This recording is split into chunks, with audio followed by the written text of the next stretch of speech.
एक बार माता पार्वती जी भगवान शिव जी के पास बैठी हुई थी।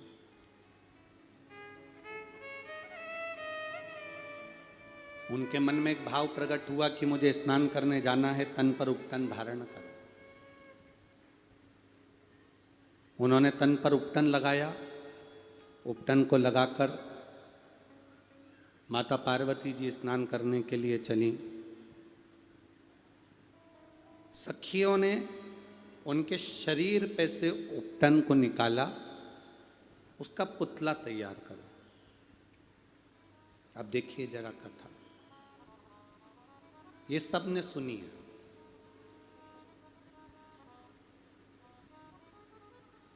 गणेश जी के जन्म की कथा सबने सुनी।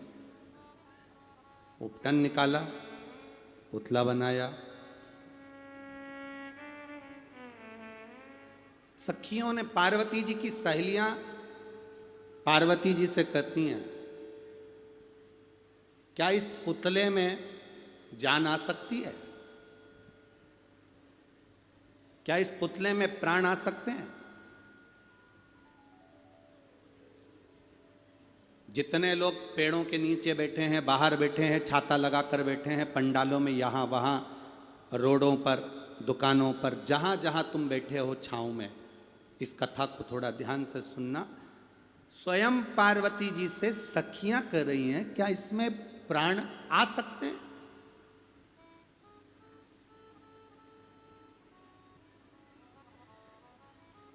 क्या इसमें प्राण आ सकते हैं? तो पार्वती जी ने कहा, क्यों नहीं आ सकते? अकाल मृत्यु वो मरे जो काम करे चंडाल का, और काल उसका क्या बिगाड़े जो भक्त हो मां। क्यों नहीं आएंगे इसमें? जब वो बंजर भूमि में भी घास पैदा कर सकता है, तो इस पुतले में भी वो प्राण दे सकता।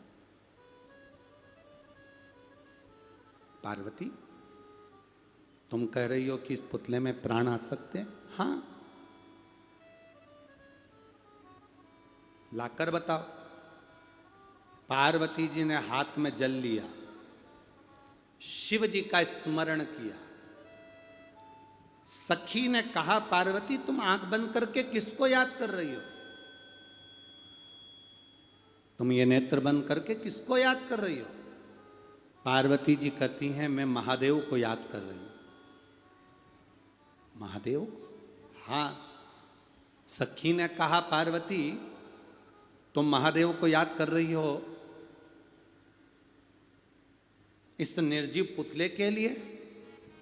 पार्वती जी ने कहा, निर्जीव को भी जीव दे सकता है, पशु को भी प्राण दे सकता है, संपूर्ण ब्रह्मांड के लिए जो जहर पी सकता है, वो मरे को भी जीवित कर सकता है। वो केवल एक काल अधिपति महाकाल है। वो केवल एक काल अधिपति महाकाल के सिवा दुनिया में कोई नहीं कर सकता। कब करता है, कैसे करता है, क्या करता है, ये उसके ऊपर निर्भर है। ये उसके ऊपर निर्भर। पार्वती, शिव जी का नाम लेकर आप जल छोड़ोगी तो क्या देवाधिदेव महादेव इस पुतले में प्राण दे देगा? क्यों नहीं? कल कथा सुनी थी ना आपने, एक वो बच्चे के हृदय में छेद हो गया था, सारी जांचें कराई, वो माँ को आसपास में कहीं हॉस्पिटल नहीं मिला, मोबाइल पर कथा सुनते सुनते उसने बस 2 बूंद जल डालकर कपड़े को पोंछ कर बेटे की छाती पर लगा दी और डॉक्टर से कहा, एक जांच और कर लो, फिर ऑपरेशन की भले तैयारी करना। और डॉक्टर दूसरी जांच जब 10 तारीख को करा तो बच्चे के हृदय में छेद नहीं था। ये शिव तत्व है, ये उघड़ी है, शंभु।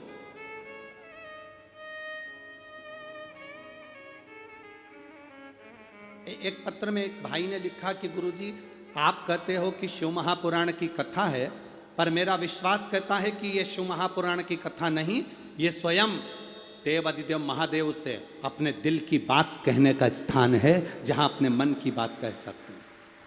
श्रीमती रेखा गंगबेर, पति डिगेंद्र कुमार गंगबेर, ग्राम सोहपुर, तहसील गुरूर, जिला बालोद, छत्तीसगढ़। मोबाइल नंबर ये है, कहीं बैठी हो तो हाथ हिला सकती हैं।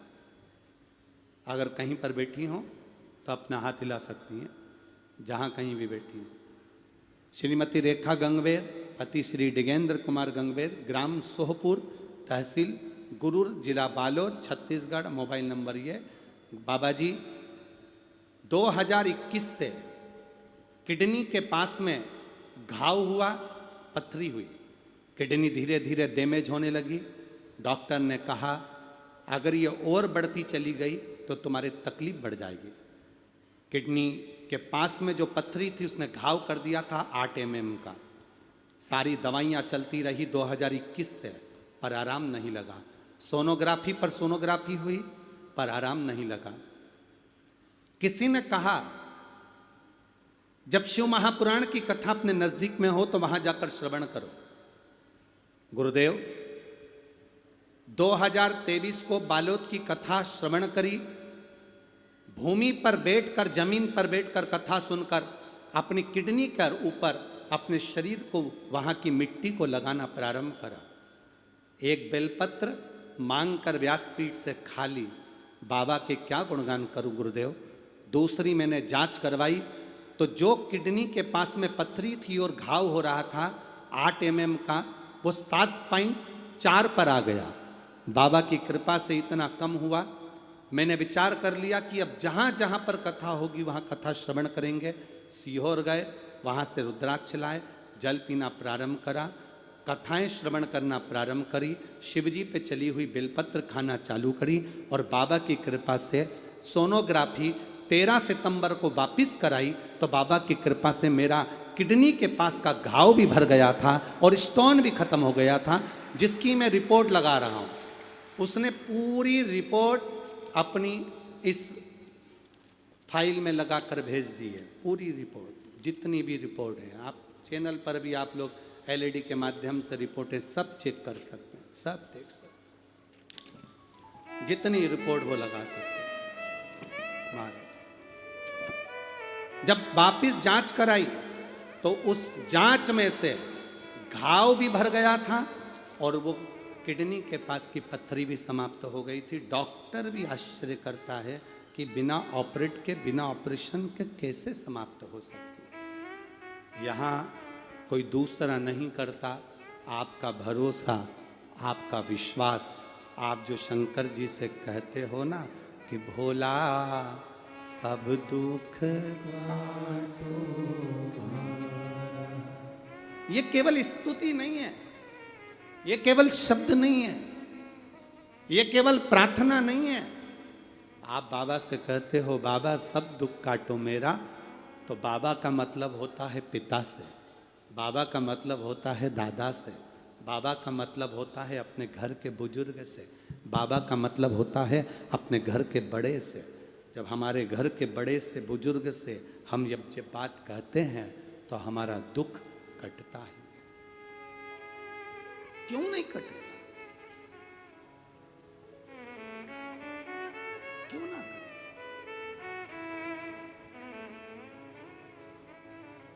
पार्वती, शिवजी का नाम लेने से क्या इसमें प्राण आ जाएंगे? क्यों नहीं?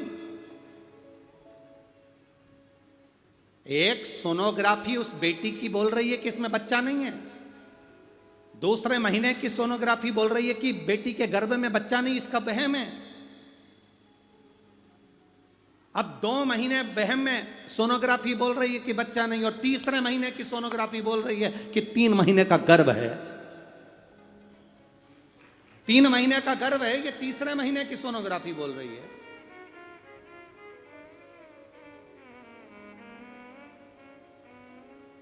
भगवान देता है पल्ला झाड़कर, महादेव देता है छप्पर फाड़कर। सहजता नहीं देता, सहजता दे कहां वो। शिव नाम से दुनिया का सारा सुख मिल सकता है, क्यों नहीं?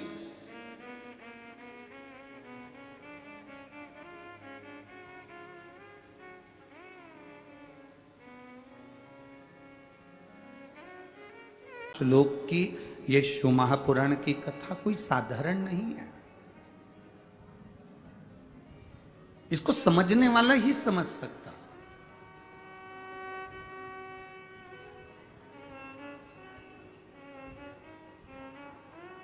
मां के दूध में और पाउडर के दूध में एक बहुत बड़ा अंतर आता है।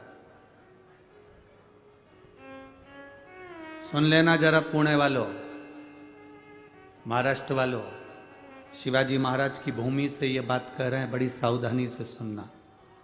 मां के दूध में और पाउडर के दूध में, बोतल के दूध में बहुत बड़ा अंतर होता है। मां का दूध पीने वाला कभी रामायण, भागवत, शिव पुराण, गीता और सनातन धर्म पर कभी उंगली नहीं उठाता, और पाउडर का दूध पीने वाला सनातन धर्म पर उंगली उठाता है। माता का दूध पीने वाला कभी सनातन धर्म पर उंगली नहीं उठाएगा। जिसने माता का दूध पिया है वो सनातन धर्म की एक आनंदता रहता है। हमारे रामायण, हमारे भागवत, हमारी गीता, हमारी शिव पुराण, हमारे राम नाम, कृष्ण नाम, शिव नाम की भक्ति में डूबा रहता है। जो माता का दूध पिया होता है वो कभी सनातन धर्म के लिए अपशब्द नहीं कहता, कभी सनातन धर्म को बर्बाद करने की बात नहीं करता। कभी राम और कृष्ण पर, कभी मेरे हरि विठ्ठल पर, कभी मेरे हरि पर, मेरे नारायण पर, मेरे शिव पर कभी वो उंगली नहीं उठाता। किसी साधु, सन्यासी, तपस्वी, संत पर उंगली नहीं उठाता। पर जो पाउडर का दूध पीकर बड़े हुए होते हैं वो एक ना एक दिन सनातन धर्म को नष्ट करने की बात जरूर करते हैं, इतना ध्यान रखिए। आप जितने भी भक्त लोग यहाँ कथा सुन रहे हैं, जितने आस्था चैनल के माध्यम से सुन रहे हैं, जितने फेसबुक यूट्यूब के माध्यम से सुन रहे हैं, जितने इस पवित्र पावन के प्रांगण में, ये तीनों डूमों में जो भक्त भरे पड़े हुए हैं, और डूम के बाहर ग्राउंड में जहां जहां लोगों को जगह मिल गई, तपती हुई धूप में लोग जहां जगह मिल गई वहां बैठकर जो कथा सुन रहे हैं, आपके भीतर आपने जो माता का दूध पिया है वह दूध आज झलक रहा है। इसलिए इस पवित्र भूमि का रसतत्व आपके जीवन पर है। बोल बम का नारा है, इतना धीमा बोलोगे तो कल्याण तुम्हारा है। बोल बम का नारा है। शिव के भरोसे पर, बाबा के भरोसे पर, शंकर के भरोसे पर, हमारी अविरल भक्ति के भरोसे पर, हमारे विश्वास के भरोसे पर हम अग्रण्य बढ़ते हैं।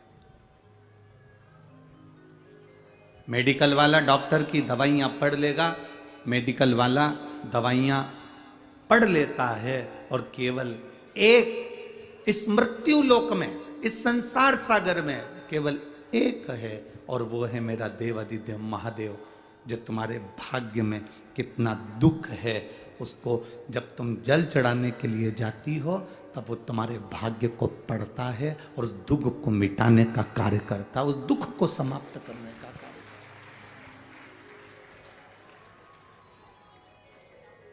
करता। भूलवश भी अगर हम शिव जी के दरवाजे के सामने से निकल जाते हैं,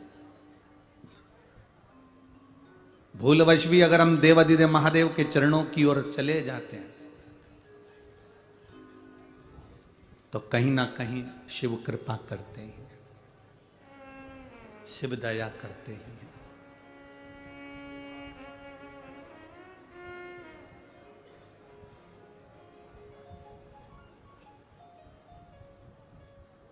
और शिव की कृपा साधारणता में होती ही नहीं।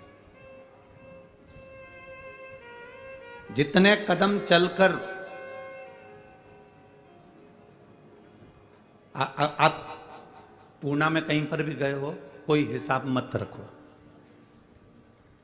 पर यदि आप शिव महापुराण की कथा तक आए हो ना, ये सांगवी तक पहुंचे हो, ये पीडब्ल्यूडी के इस मैदान तक अगर पहुंचे हो, तो अपना हिसाब रखना कि मैंने 20 रुपए की बस पकड़ी, 20 रुपये बस वाले को दिया, वहाँ उतरी, उतर कर चौराहे पे से 20 रुपये का ऑटो करा, वहाँ से 20 रुपये का ऑटो करके फिर आगे गई, फिर ई रिक्शा करा 20 रुपये का।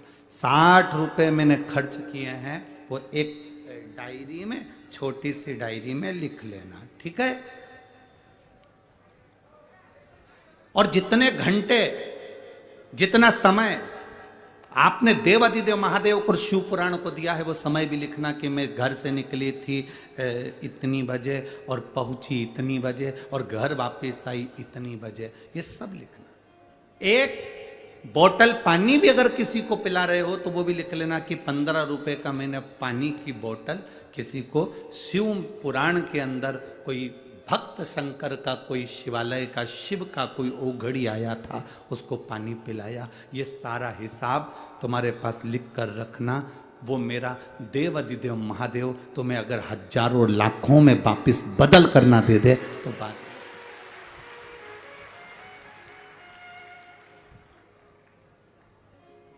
शिवजी कभी नहीं कहते कि मेरे मंदिर में आना तो तुम प्रसाद लेकर आना। यहाँ शिव महापुराण में कहीं पर भी नहीं लिखा कि शंकर जी के मंदिर में जाओ तो लड्डू लेके जाओ, शंकर जी के मंदिर में जाओ तो पेड़ा लेकर जाओ, शंकर जी के मंदिर में जाओ तो श्रीफल लेकर जाओ, शंकर जी के मंदिर में जाओ तो चिरौंजी लेकर जाओ, शंकर जी के मंदिर में जाओ तो सिंगदाना लेकर जाओ, शंकर जी के मंदिर में जाओ तो पेड़ा लेकर जाओ। किसी पुराण में लिखा है? कहीं शिव पुराण में नहीं लिखा कि शंकर जी के मंदिर में पेड़ा लेकर जाना या शंकर जी के मंदिर में श्रीफल लेकर जाना या शंकर जी के मंदिर में ये सामग्री लेकर जाना। यहाँ तो लिखा, शिव महापुराण के अंतर्गत विद्येश्वर संहिता में वर्णन किया, शंकर जी के मंदिर जाना तो तुम अपना दिल लेकर जाना, तो महादेव भी तुम्हें दिल से लुटा कर भेज देगा। आप शंकर के मंदिर में बहुत सारी सामग्री लेकर जाने की जरूरत नहीं है। जो देवादिदेव महादेव पर बेलपत्री चढ़ी हो उसको उठा लो, धो लो, शिव जी पर वापिस चढ़ा दो। अपने घर से 1 लोटा जल लेकर जाओ। कोई कहते हैं गुरुजी हमारे पुणे मुंबई में तो मंदिर बड़ा दूर होता है तो लोटा लेके कैसे जाएं, बस में जाते हैं तो लोटा ही गिर जाता है, लोग इतना धक्का मारते हैं। तो उनसे निवेदन है कि तुम एक काम करना, एक छोटी सी बोतल अपने झोले में डाल लो, एक छोटा सा लोटा अपने झोले में डाल लो। तुम अपने ऑफिस जाओ, तुम्हारी दुकान जाओ, तुम्हारी नौकरी पर जाओ, बीच में जो शंकर का मंदिर दिख जाए 2 मिनट गाड़ी खड़ी करी और बाबा जी पे हर हर महादेव कहकर फिर वापस चल दिए। ये शिव भक्ति। दिखावे से शिव तत्व की प्राप्ति नहीं है।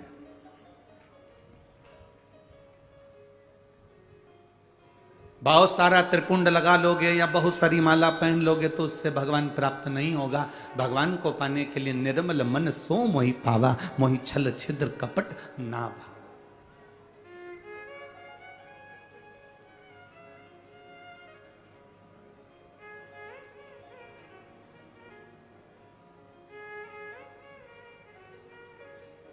इसको सहजता नहीं कह सकते, इसको श्रेष्ठता नहीं कह सकते। अभी हम आ रहे थे तो वो हमारे साथ में जो ड्राइवर भाऊ थे, हम तो ड्राइवर तो कहते हैं नहीं, हम तो हमेशा उनको पायलट कहते हैं, ठीक है। तो हमारे साथ में जो पायलट बैठे थे, जो ड्राइविंग कर रहे थे, तो उन्होंने देखा कि चौराहे चौराहे पर बहुत सारे भिखारी भीख मांग रहे थे। तो पीछे हमारा वो पवन बैठा था, तो उसने कह दिया यहाँ पर भिक्षुक ज़्यादा हैं, यहाँ चौराहे चौराहे पर रुकते हैं और लोग मांगते। तो उसने कहा हाँ। तो हमने उस समय जवाब नहीं दिया, पर हम आज कहें आपसे कि वो चौराहे पर खड़ा हुआ भीख मांगने वाला वो भिखारी नहीं है। भिखारी कौन है? शिव महापुराण की कथा कहती है जिसको 70,000 रुपये तनख्वाह मिल रही, 60,000 रुपये तनख्वाह मिल रही, 80,000 रुपये तनख्वाह मिल रही, और उसके बाद भी अगर वो अपनी नौकरी पर बैठकर रिश्वत मांगता है तो वो दुनिया का सबसे बड़ा भिखारी है। इतनी तनख्वाह मिलने के बाद अगर तुम रिश्वत मांगो, इतनी तनख्वाह मिलने के बाद अगर तुम थोड़ा सा पैसा ज्यादा ले लो, इतनी तनख्वाह मिलने के बाद भी अगर तुम्हारा पेट नहीं भराता और तुम दूसरे से कुछ न कुछ ज्यादा पाने की आशा रखते हो, तो चौराहे के भिखारी से बदतर तुम वो भिखारी हो। अपनी आनंदता के साथ आप अपनी जिंदगी नहीं जी पा रहे। हमारी ये शिव महापुराण की कथा, शिव भक्ति की कथा ये प्रदान करती है कि हमें किसी से मांगना नहीं, किसी से आशा रखना नहीं। यहां तो शास्त्र कहता है आशा एक राम जी से दूजी आशा छोड़ दे, और नाता एक भोले जी से दूजा नाता तोड़ दे। यह संबंध एक निभाया, मांगो देवाधिदेव महादेव से मांगो। अरे तेरा ही दिया मैंने खाया पिया, तेरा शुक्रिया, तेरा शुक्रिया, मुझे भोले बाबा बहुत दे दिया, तेरा शुक्रिया, तेरा शुक्रिया। ये उसकी कृपा से हमें मिला है।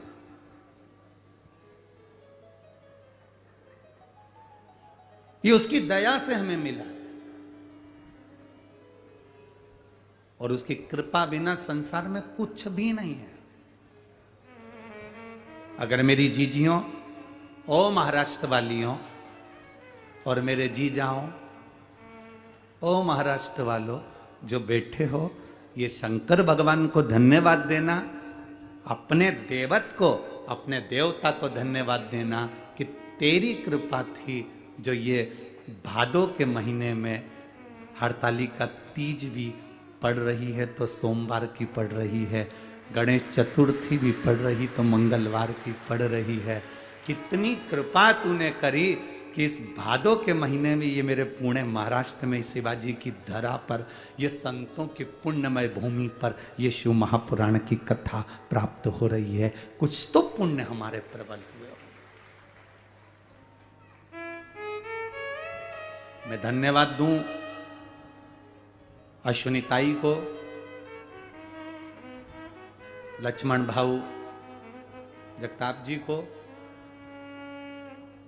ये साधुता है आपकी। कोई पुण्य जीव होगा, कोई पवित्र जीव होगा, उस पवित्र जीव के बल पर ये पुण्यमय आनंदमय कथा का रस तत्व मिल रहा है। पुण्यता है।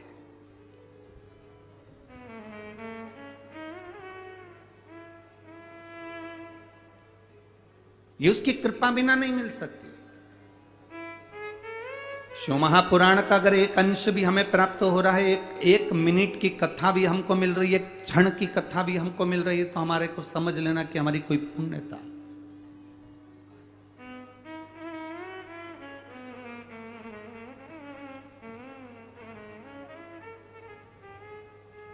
दो बजे से कथा हो रही है, 5 बजे तक चलेगी। हाँ, कल की कथा भले 2 बजे नहीं है, कल की 1 बजे से 4 बजे तक है, पर परसों फिर वापिस 2 बजे से हो जाएगी।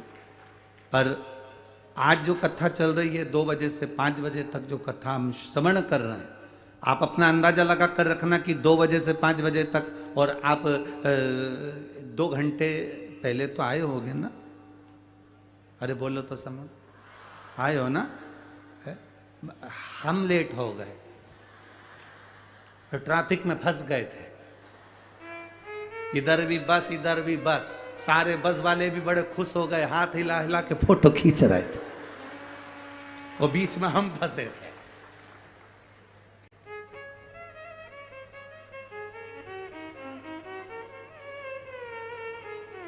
अब वो पायलट सायरन भी बजाए, पाऊं पाऊं पाऊं करे भी सरी। इतने में वो सायरन बजाए तो 2-3 बस वाले और उतर के बाजू में आके खड़े हो गए और बस में से इशारा कर रहे हैं। अब हम समझे कि अगरबत्ती लगाने का बोल रहा है, तो पायलट बोला अगरबत्ती नहीं गुरुजी, कांच नीचे कर।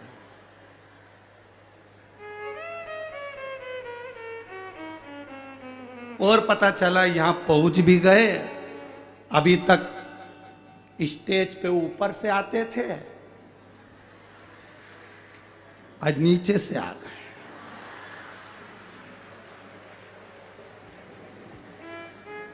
तो हमारा वो सावन महाराज हमसे कह रहा था, गुरुजी आज पहली कथा ऐसी है जो स्टेज में नीचे से घुस के ऊपर आ। हमने कहा कथा भी तो गणेश जी की है,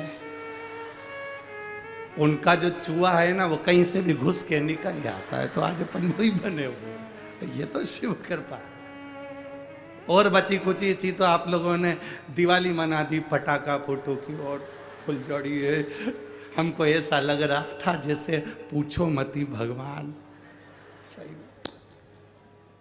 गणेश जी तो बैठेंगे 19 तारीख को, और हमें ऐसा लग रहा था कि आज गणेश जी महाराज बैठे।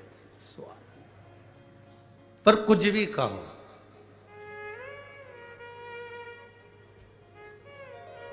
तुमचा पुणे मस्त आहे।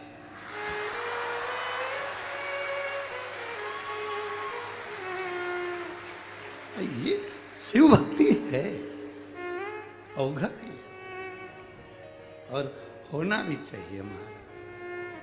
हम तो बाबा के भरोसे चलते हैं, हम तो बाबा के भरोसे चलते हैं। ये दुनिया वाले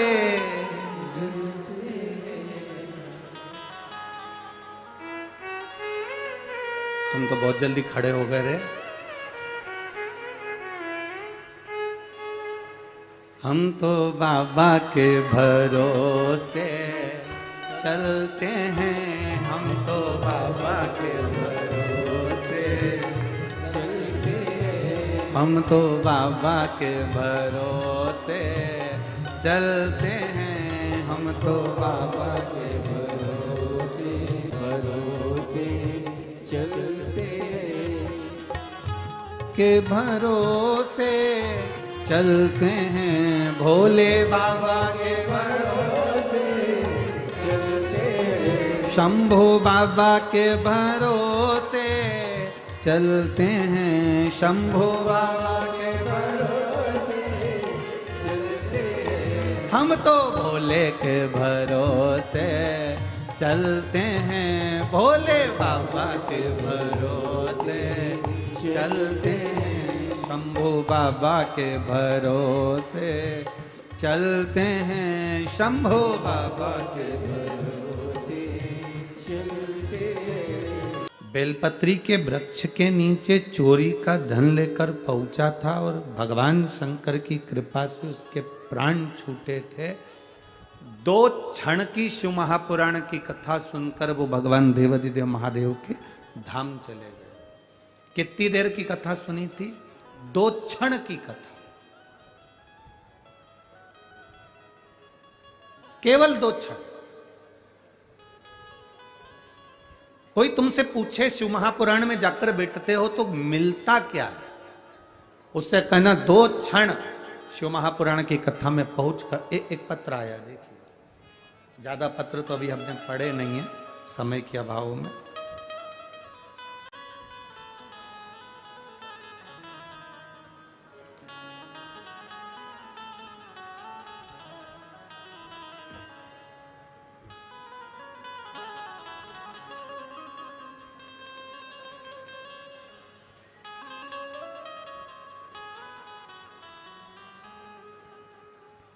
मेरी बेटी गीतांजलि बोरसे 23 साल की है।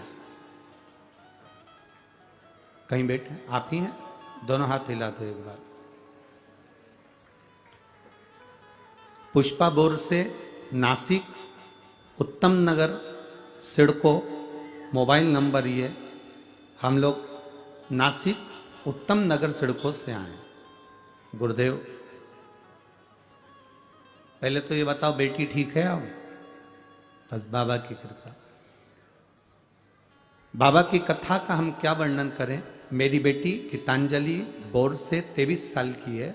वह हॉस्पिटल में जॉब करती है, पर 22 जुलाई 2023 को उसकी तबीयत अचानक खराब हुई।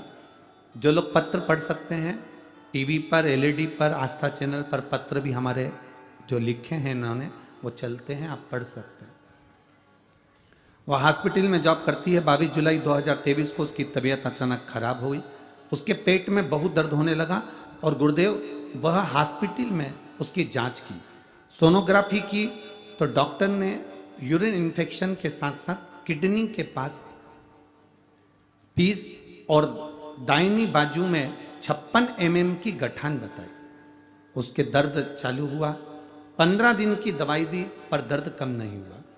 गठान की जांच करने के लिए आगे बढ़ाई तो गठान और ज़्यादा तकलीफ देने लगी। किडनी का ऑपरेशन का डॉक्टर ने कह दिया, गठान का ऑपरेशन का कह दिया। डॉक्टर से हमने 15 दिन का टाइम मांगा गुरुदेव। हमारे पड़ोसी ने कहा था कि एक बार अगर कहीं मौका मिल जाए, 2 मिनट की भी कथा अगर टीवी पर मिल जाए या कहीं ऐसा मौका मिल जाए और लाइव कथा कहीं आ रही हो तो वहां जाकर आप सुने। हमने केवल टीवी के सामने आसन बिछाकर 2 मिनट की कथा सुन पाए, क्योंकि चिंता बहुत थी गुरुदेव। आपने उस समय पर रुद्राक्ष का वर्णन किया तो 12 अगस्त 2023 को हम सीहोर गए। सीहोर जाकर हमने रुद्राक्ष मांगा और बाबा से प्रार्थना कर कर हम निवेदन कर कर आ गए, बाबा जहां कथा होगी वहां 7 दिन की 5 दिन की पूरी कथा सुनेंगे। बस मेरी बेटी के जो ऑपरेशन बोला गया है गठान का और किडनी का, किडनी उसकी अच्छी हो जाए और गठान उसकी गल जाए, ऐसी कृपा करना। गुरुदेव डॉक्टर तो बता रहे थे बड़ी बीमारी है, जांचें बहुत सारी हुई और बाबा की कृपा का हम क्या वर्णन करें। हम सीहोर से आकर रुद्राक्ष को पानी में गलाते, शिव जी को चढ़ाते, बेटी को पीने के लिए देते। बाबा की कृपा से दूसरी बार बेटी की जांच कराने के लिए गए, डॉक्टर ने कहा इसकी गठान गल चुकी है और बेटी की किडनी भी काम करना प्रारंभ कर दी है। इसलिए हम बाबा के चरणों में इस शिव महापुराण की कथा को श्रवण करने के लिए आए। शिव तत्व बैठिए बाबू, एक बार दोनों हाथ हिला दो, हर हर महादेव। बैठिए। 2 क्षण की भी कथा यदि जिंदगी में मिल रही है तो उसका फल क्या। एक पत्रो राया देखिए, थानेदार का फोटो भी लगा हुआ है, ठीक है। एक पत्रो राया और राखी भी भेजी है दीदी आपने, आपकी राखी को लड्डू को स्वीकार है बाबा के चरणों में।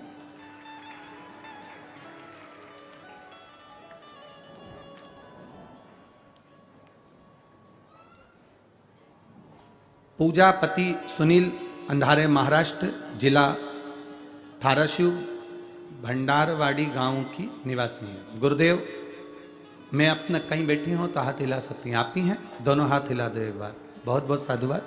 पहले तो बधाई आपको थानेदार बनने की, आपके पति देवता को बहुत बहुत साधुवाद। गुरुदेव परभणी कथा रही आपकी, सांसद महोदय कथा कराए। हमारे पति से हमने कहा हमको कथा में लेकर चलो, उन्होंने कहा कथा बहुत होती रहती है, ऐसी कोई कथा में जाने से क्या फायदा। नहीं, हमने सुना है जो पंडाल में बैठकर 2 क्षण की भी कथा सुनता जो मांगता है वो मिलेगा।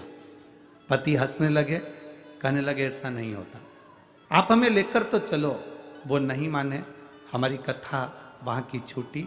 संभाजी नगर में कथा हुई, तब हमने हमारे पति से कहा हमें एक दिन की कथा आधे घंटे की सुनने दो, हम बाबा से प्रार्थना करेंगे। जो बाबा से मांगता है ना पंडाल में उसको वो मिलता है। पति हंसकर बोले ऐसा होता है, कभी नहीं हो सकता। कहे आप हमें लेकर तो चलो। 1 दिन की कथा हमने पंडाल में बैठकर श्रवण करी और बाबा से प्रार्थना करा। हमारे पति से पूछा तुम बोलो क्या चाहिए। वो कहते हैं बाबा सुनते हैं, हाँ। कथा के पंडाल में सुनते हैं, हाँ। क्या मुझे थानेदार बना सकते हैं? क्यों नहीं बना सकते, बाबा है वो सब सुनता है। बाबा से प्रार्थना करी। फिर हमने भी हमारे पति से कहा याद रखना महाराष्ट्र में कहीं पर भी कथा होगी तो हमको लेकर जाना है। तो हम बाबा से प्रार्थना कर देते। और मेरे बाबा से मैंने प्रार्थना करी, कथा श्रवण करी और बाबा की कृपा से मेरे पति थानेदार बन गए। इसलिए मैं बाबा की कथा को श्रवण करने के लिए यहाँ पहुंची हूँ। शिव तत्व की प्राप्ति। बैठिए बहन, हर हर महादेव। शिव की प्राप्ति का केंद्र बिंदु है। एक क्षण की भी कथा हम अपनी जिंदगी में सुन रहे हैं। शिव महापुराण तो वो पुराण है जो दिल से श्रवण कर लेता है, वो यहां से खाली झोली नहीं भरी हुई लेकर जाता है। ये शिव का। अरे लुटा दिया भंडार काशी, कर दिया मारा काशी। ये शिव तत्व की प्राप्ति, ओघड़ी की प्राप्ति।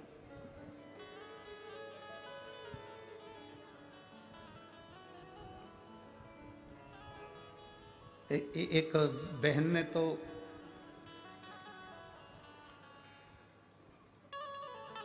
मेरा नाम सुअंकिता जयेश पवार है। मेरे पति नौकरी की वजह से दुबई में रहते हैं और हमारी शादी को कई वर्ष हो गए। गुरुदेव, संतान का सुख नहीं था, दिखाया डॉक्टरों को भी, पर संतान का सुख नहीं हुआ। कहीं बैठी हैं जिन्होंने पत्र लिखा है, सुअंकिता जयेश पवार, कहीं बैठी हो तो हाथ हिला सकती हैं। अंकिता जयेश पवार, कहीं बैठी हो तो हाथ हिला सकती हैं, जहां कहीं भी बैठी हो। कई साल हो गए थे, संतान का सुख नहीं था। गुरुजी, एक तो पति विश्वास नहीं करते, हमने विश्वास करा, हमारे पति से कहा बाबा पर भरोसा रखो।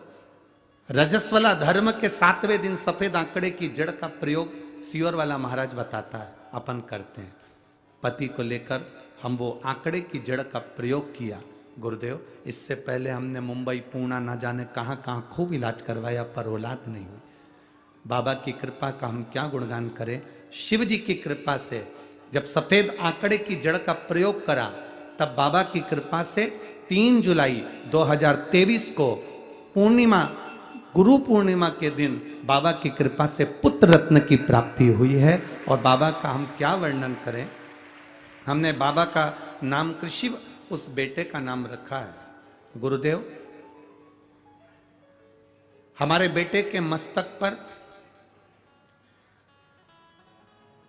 हम इतनी कथा सुने हैं कि बेटे के मस्तक पर तिलक में आपकी छवि मेरे बेटे के तिलक के अंदर उभर कर आ जाती है। जब भी उसको तिलक लगाया जाता, हम फोटो में भेज भी रहे हैं, ये फोटो में तिलक की छवि लगाई गई है, आप उसको टीवी चैनल के माध्यम से देख सकते हैं। शिव तत्व की प्राप्ति, ओ घड़ी शंकर त्रिकालदर्शी कैलाशी है। शिव तत्व, आपकी भक्ति है उसमें, विश्वास, दृढ़ता, तुम्हारा भरोसा है उसमें। और यहां जितने बैठे हो, चाहे पंडाल हो चाहे पंडाल के बाहर, तुम्हें जहां जगह मिल जाए वहां बैठ जाओ और बैठकर बाबा से अपने हृदय से, अपने दिल से इस 7 दिन की कथा, घर के लोग कहें पानी गिर रहा है, घर के लोग कहें त्योहार आ रहा है, घर के लोग कहें ये त्योहार है, कह देना मेरा बाबा मेरे गांव में आया है। इससे बड़ा त्योहार दुनिया का कोई त्योहार नहीं हो सकता। इससे बड़ा त्योहार क्या।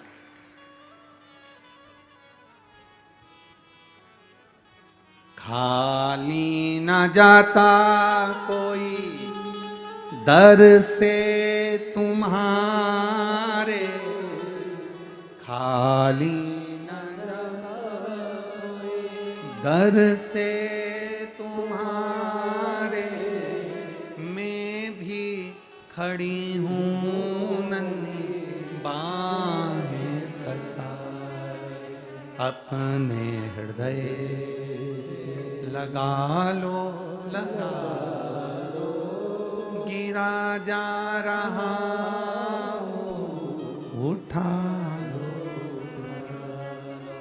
ये शिव तत्व की प्राप्ति का केंद्र बिंदु है। हम तो कहेंगे शंकर भाऊ जगताप जी को आप बार बार धन्यवाद देना कि ये पावन कथा पुणे में आ गई है। बहुत बहुत साधु।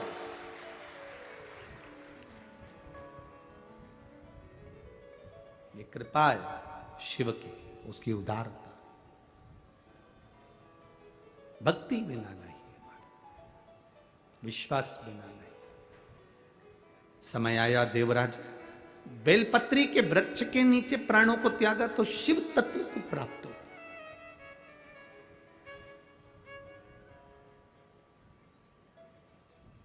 एक बेलपत्री की पत्ती, एक बेलपत्र, एक पत्ती, एक बेलपत्र के वृक्ष की छांव साधारण नहीं होती। एक जीव, जो मनुष्य की जो देह है ना, इससे 4 स्थान पर रोज पाप होता है। ऐसा कोई संसार में नहीं जन्मा जिसने पाप नहीं किया। 4 स्थान पर प्रत्येक मनुष्य से पाप होता। पहला, झाड़ू लगाते समय छोटे छोटे जीव मर जाते हैं, उसका पाप माथे चढ़ जाता है। दूसरा, अग्नि जलाते समय, चूल्हा जलाते समय, गैस जलाते समय छोटे छोटे पतंगे जलकर मर जाते हैं, उसका पाप माथे चढ़ जाता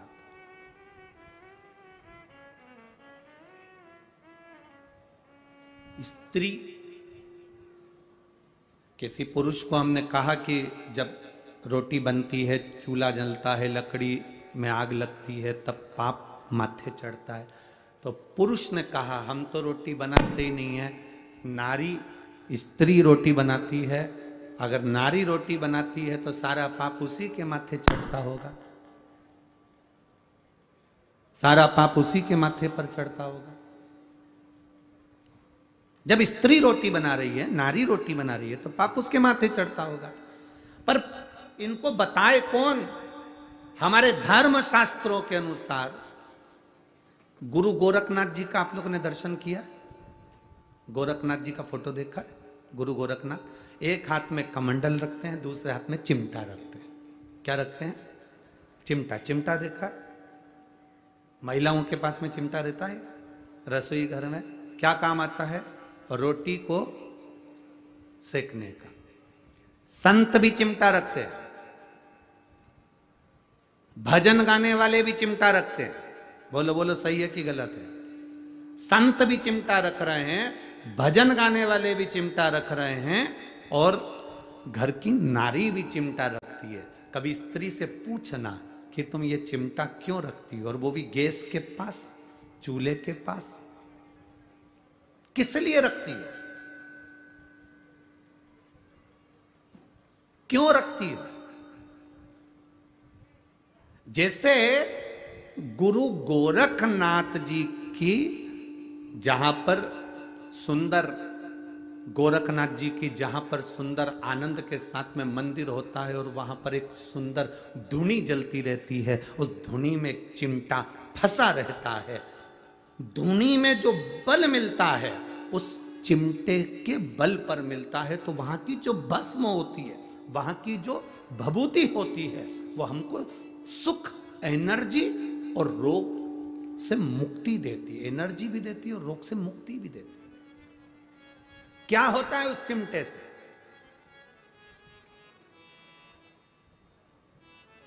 क्यों स्त्री के हाथ में वो चिमटा आ गया? कभी सोचा, कभी विचार किया? संतों की कृपा। एक बार गुरु गोरखनाथ जी महाराज भ्रमण कर रहे थे।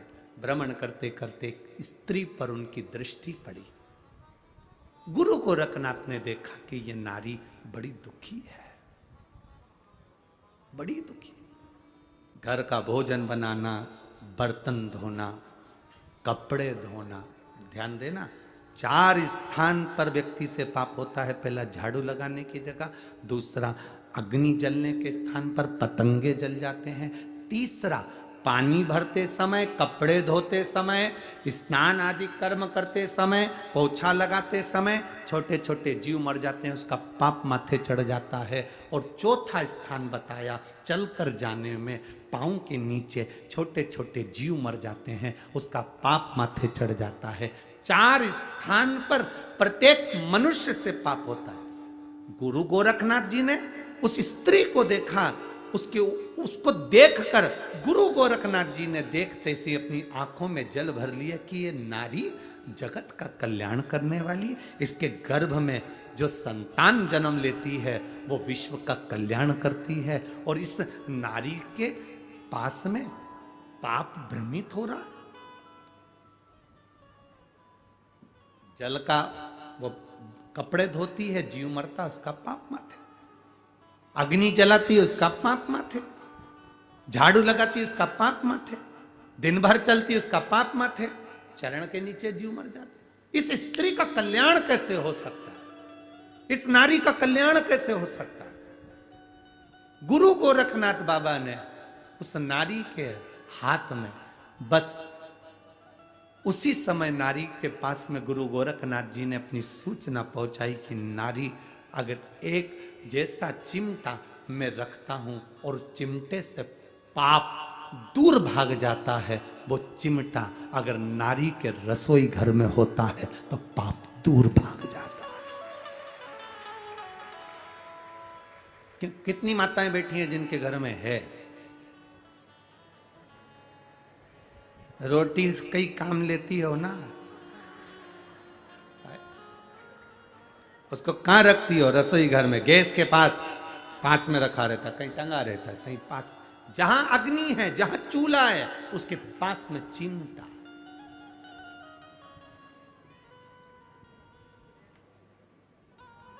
कहने वाले कह देते हैं नारी को पवित्र माना गया, कहने वाले कह देते हैं नारी के ऊपर पाप की गठरिया। ना ना, मेरे गुरु गोरखनाथ जी ने स्त्री को भी पवित्र कर दिया और उसके पाप की गठरिया को आधा कर दिया। मेरे गुरु गोरखनाथ जी स्त्री को पवित्र कर दिया।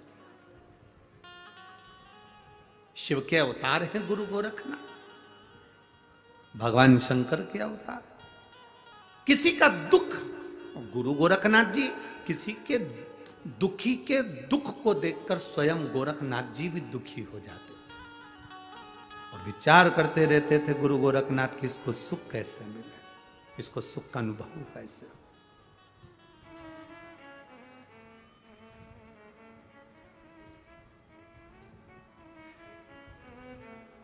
तो जिन पुरुष कहे कि, कोई पुरुष कहे कि स्त्री रोटी बनाती है पाप उसके माथे चढ़ेगा, झाड़ू स्त्री लगाती है पाप उसके माथे चढ़ेगा, कपड़े स्त्री धोती है पाप उसके माथे चढ़ेगा, तो ये अंदाजे में मत रहना, चिमटा है,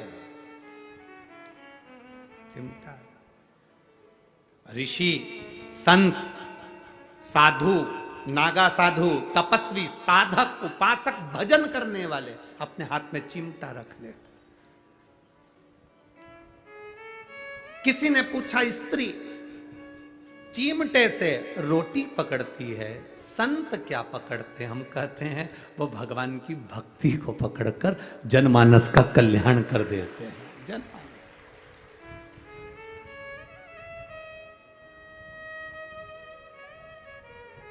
आप लोग देवादिदेव महादेव भगवान शंकर का कहीं कोई ऐसा फोटो भी देखना जहां शंकर जी समाधि में लीन है और शिव जी के पास में चिमटा रखा, देखा है कभी?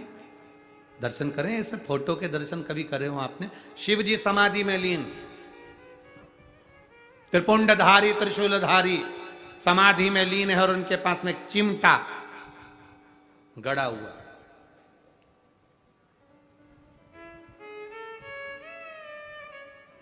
सुख प्रदान करना।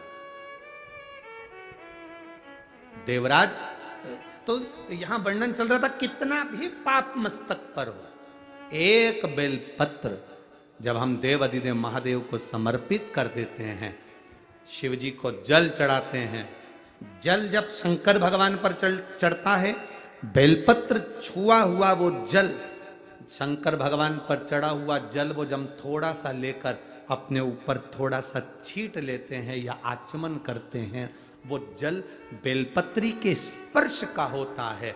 देवराज के मस्तक पर बेलपत्री के वृक्ष की छांव आती है और देवराज तुरंत शिव के धाम चले जाते हैं। और हम प्रतिदिन अगर बेलपत्री के जल का थोड़ा सा भाग अपने मस्तक पर छिड़क लेते हैं तो कई रोगों से हमारी मुक्ति हो जाती है। रोग हमारे नजदीक नहीं आते, रोग हमारे करीब नहीं आते।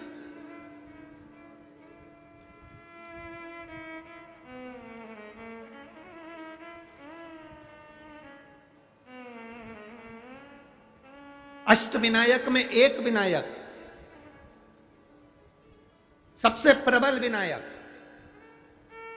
अष्ट विनायक में सबसे प्रबल,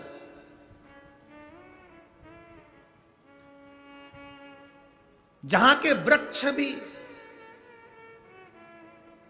मोर का रूप लेकर आवाज लगाते हैं शिव जी को,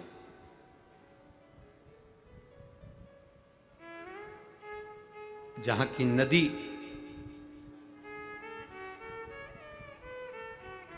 सिंधुरासुर असुर के कारण करहा रही है, तो उस नदी का नाम भी करहा पड़ गया। ऐसे देव अधिदेव महादेव, ऐसे मेरे शिव, ऐसे मेरे ओघड़ी, शंकर की पवित्र पावन भूमि मयूरेश्वर भगवान श्री मयूरेश्वर गणेश विनायक, अष्ट विनायक में एक विनायक।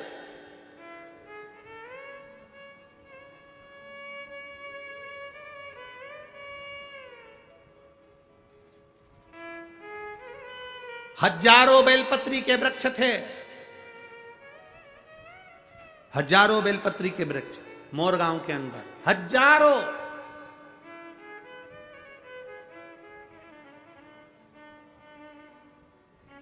और शिव जी की अति प्रिय भूमि थी मोरगांव, अति प्रिय भूमि।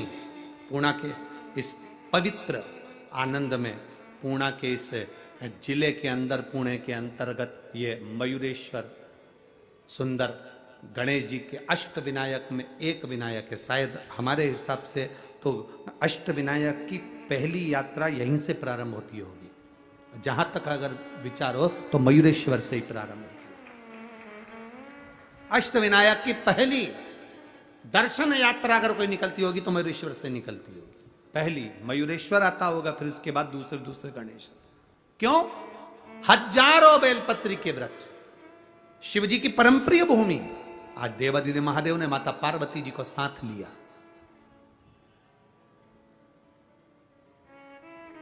जिस समय पर देवराज के प्राण छूट गए, शंकर भगवान ने देवराज को नंदी पर बिठाया।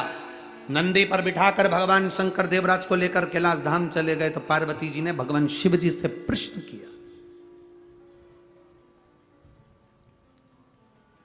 भगवान शंकर से प्रश्न कर रही मां पार्वती, मां जगत जननी, मां जगदम्बा, बाबा ये देवराज तो महापापी था, इसने तो धन चुराया लोगों का, वैभव चुराया लोगों का। हम आपसे एक निवेदन करेंगे, आप जब भी कथा सुनने के लिए किसी पंडाल में जाओ, चाहे सियोर वाले महाराज के यहाँ कथा में आओ, चाहे किसी महाराज के यहाँ जाओ, चाहे भागवत सुनने जाओ, चाहे रामायण सुनने जाओ, चाहे शिव महापुराण की कथा सुनने के लिए जाओ, हम दूसरी पुराण से हम ये नहीं कहेंगे कि भागवत में या रामायण में तुम जेवर पहनकर जाओ कि ना जाओ, पर शिव महापुराण में कभी भी कथा सुनने आना तो सोने का कोई जेवर, कोई सोने का मंगलसूत्र हो, सोने की चेन हो, सोने का हार हो, या वीआईपी कोई चीज हो, तो वो कथा के, ये अग्नि का ध्यान रखिएगा, थोड़ा सा दिया ऐसा सरका, नीचे से पकड़ के सरका,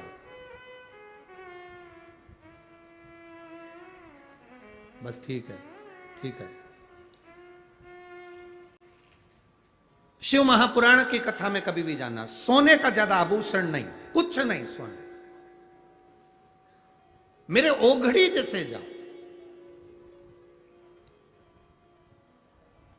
हम शंकर जी को दिखाने जा रहे हैं कि शंकर जी से मांगने जा रहे हैं?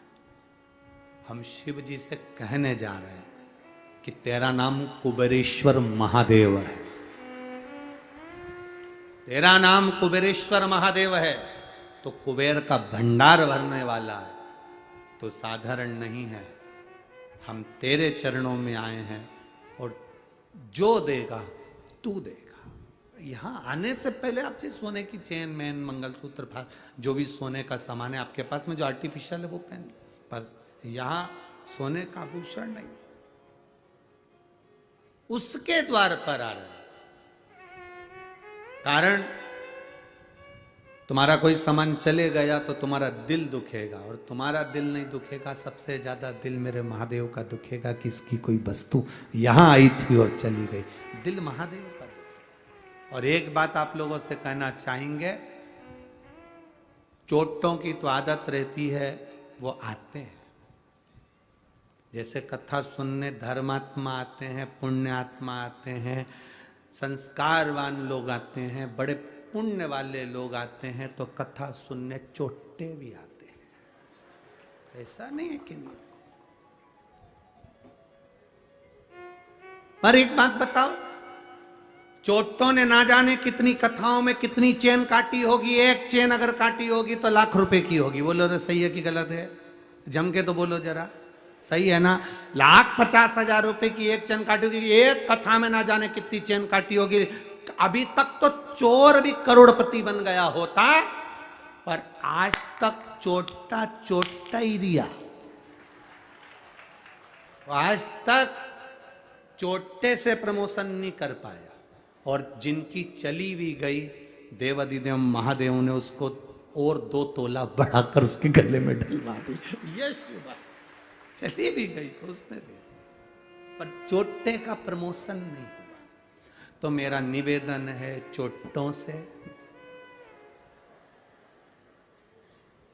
कि तुम्हारा प्रमोशन आज तक नहीं हुआ और ना होगा। अगर किसी का दिल दुखाओगे तो जिंदगी में कभी सुखी नहीं रह पाओगे, ये निश्चित रखिए। आप सुखी रहे। हम शिव महापुराण की कथा कहती है, अड़भंग शिव है, अड़भंग।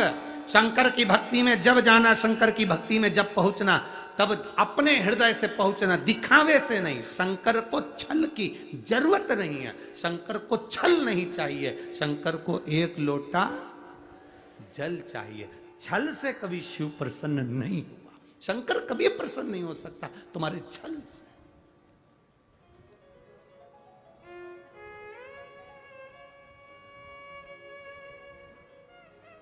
शिव की प्रसन्नता ही सारी समस्या का हल, एक लोटा जल। ना तो यहां पर कोई बेल है, ना भभूति है, ना कोई तंत्र है, ना मंत्र है, ना कोई कुछ भी यहां पर नहीं है। शिव महापुराण में कुछ भी नहीं। शंकर जी को दिखावा प्रिय नहीं है तो हम दिखावे की बात क्यों करें? यहां तो केवल एक चीज चलती है, मुख से निकला हुआ श्री शिवाय नमस्तुभ्यम, और दूसरा है तुम्हारे हाथ में एक लोटा जल। बस इससे तुम दुनिया में विजय प्राप्त कर सकते हो। दुनिया में जैसे शिवाजी महाराज के पास में क्या था,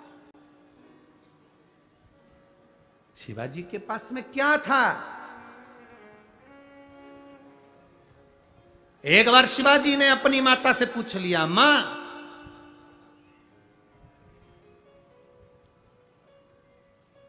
अगर दुश्मन प्रबल भी है, बहुत प्रबल दुश्मन है, और उस दुश्मन को भी आधा करना हो।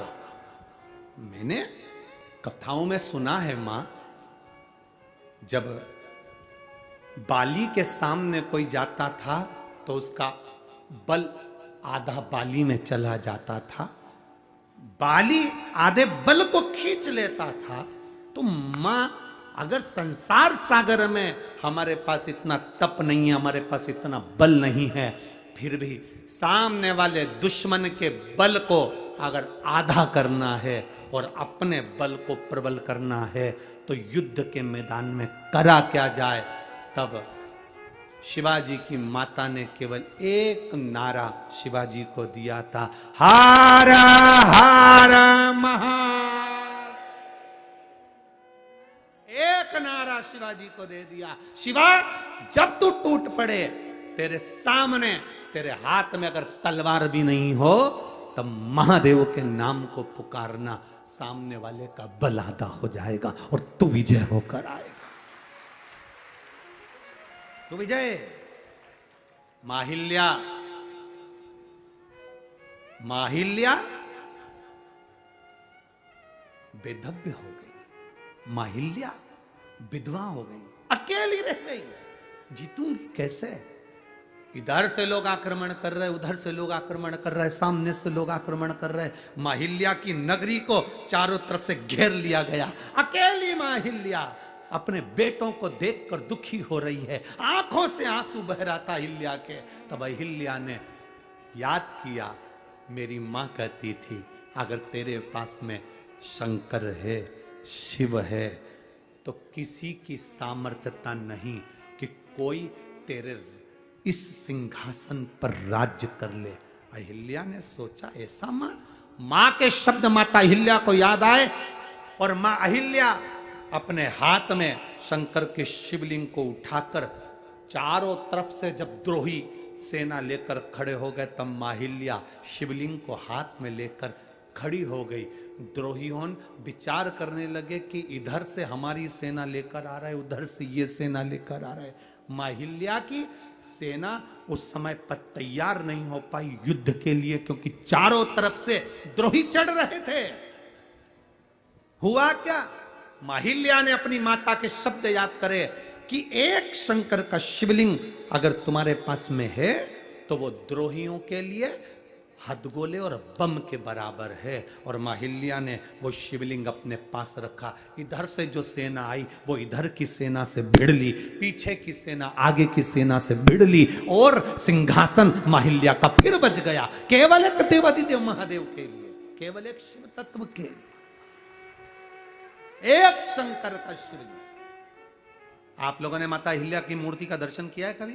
माता अहिल्या के फोटो का दर्शन किया है कभी? माता अहिल्या की मूर्ति ऐसी कभी नहीं बनी जिस मूर्ति में माता अहिल्या के हाथ में शिव जी नहीं। माता अहिल्या का ऐसा कोई फोटो नहीं मिलेगा जिसमें माता अहिल्या के हाथ में शंकर का शिवलिंग नहीं। क्यों? क्योंकि माता अहिल्या कहती हैं ये शिव तत्व मेरे भीतर है, इसलिए आज मैं राजमाता बनकर बैठ सकी। एक विधवा, एक बेधव्य, जिसका पति चले गया हो, वो नारी अपने आप को अकेला समझती है। अब होगा क्या? कौन देखेगा? कौन संभालेगा? क्या होगा?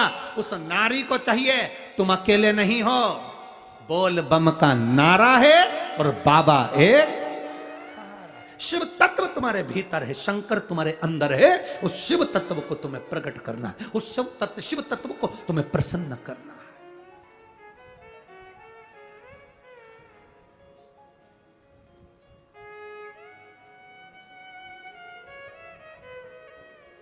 माननीय विधायक महोदय यहाँ बैठी हैं, आपके यहाँ बोलते हैं शायद विधायक को क्या बोलते हैं, आमदार, यहाँ बैठी हैं। हाँ, विधायक महोदय यहाँ बैठी हुई हैं। सोचिए, शंकर शिव तत्व, आप ये कथा करवा रही हैं, आप ये कथा के यजमान पद लिए हैं, तो कहीं मां अहिल्या के चरित्र को अपनी जिंदगी में उतार कर रखना कि शिव तुम्हारे साथ है। ये भीतर उतार कर रखना।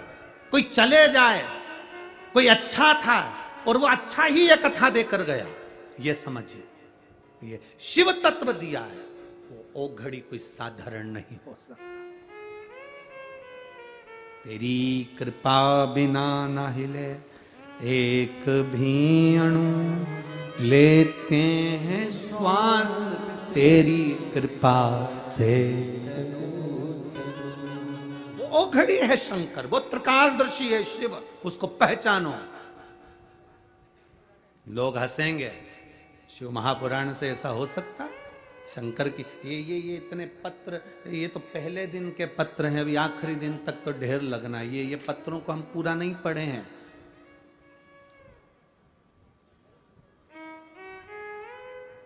इन पत्रों को पूरा नहीं पढ़ा, जब हाथ में आएंगे पढ़ेंगे, उसका स्मरण करें। इनमें लिखा, उसने अपने हृदय की बातों को लिखा है। लोगों ने क्या दिया देवादिदेव महादेव। और आज आप लोग इस कथा को पुणे की इस पावन धरा पर बैठकर श्रवण कर रहे हो ना, सांगवी में। अगली कथा अगर महाराष्ट्र में कहीं पर भी होगी ना, एक पत्र तुम्हारा भी वहां पर लिखा हुआ आएगा कि मेरे को बाबा ने ये दिया, ये कृपा मेरे बाबा ने करी है। ये नासिक से आई बहन लिख रही है, केवल 15 दिन मांगे थे डॉक्टर से, केवल 15 दिन। ये 15 दिन दे दो, फिर हम किडनी का भी ऑपरेशन कराएंगे और उस गठान का भी ऑपरेशन करेंगे। केवल 15 दिन। अब 15 दिन में इसका कितना विश्वास होगा उस देवादिदेव महादेव के प्रति कि वो करेगा, वो करेगा, वो साधारण नहीं है। मेरे भोले तेरा सहारा है, मेरे भोले तेरा सहारा है, मेरी नैया का तू किनारा है, मेरी नैया का तो किनारा। ये शिव तत्व की प्राप्ति का केंद्र बिंदु है। पार्वती जी ने शिव जी से कहा, बाबा भोलेनाथ, आप ये पापी जीव को लेकर आ गए। ये देवराज ब्राह्मण था, ब्राह्मण के घर में जन्म लिया, ब्राह्मण कुल में जन्म लिया, पर इसने कभी ब्राह्मण कर्म नहीं किया, लोगों की दिल दुखाया, जान दुखाई, चोरी करके लाता था।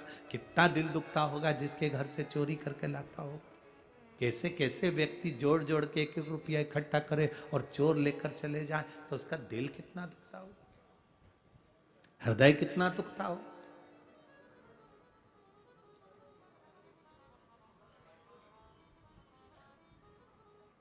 कितना दिल दुखता होगा, कितना हृदय द्रवित होता होगा।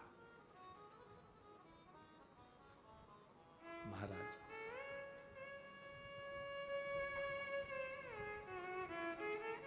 कभी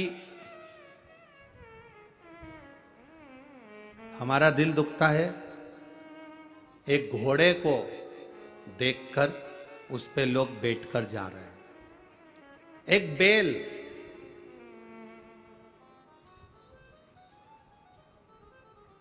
एक बैल वो गाड़ी को खींच कर लेकर जा रहा है, चलाने वाला उसको मार रहा है, दिल दुखता है।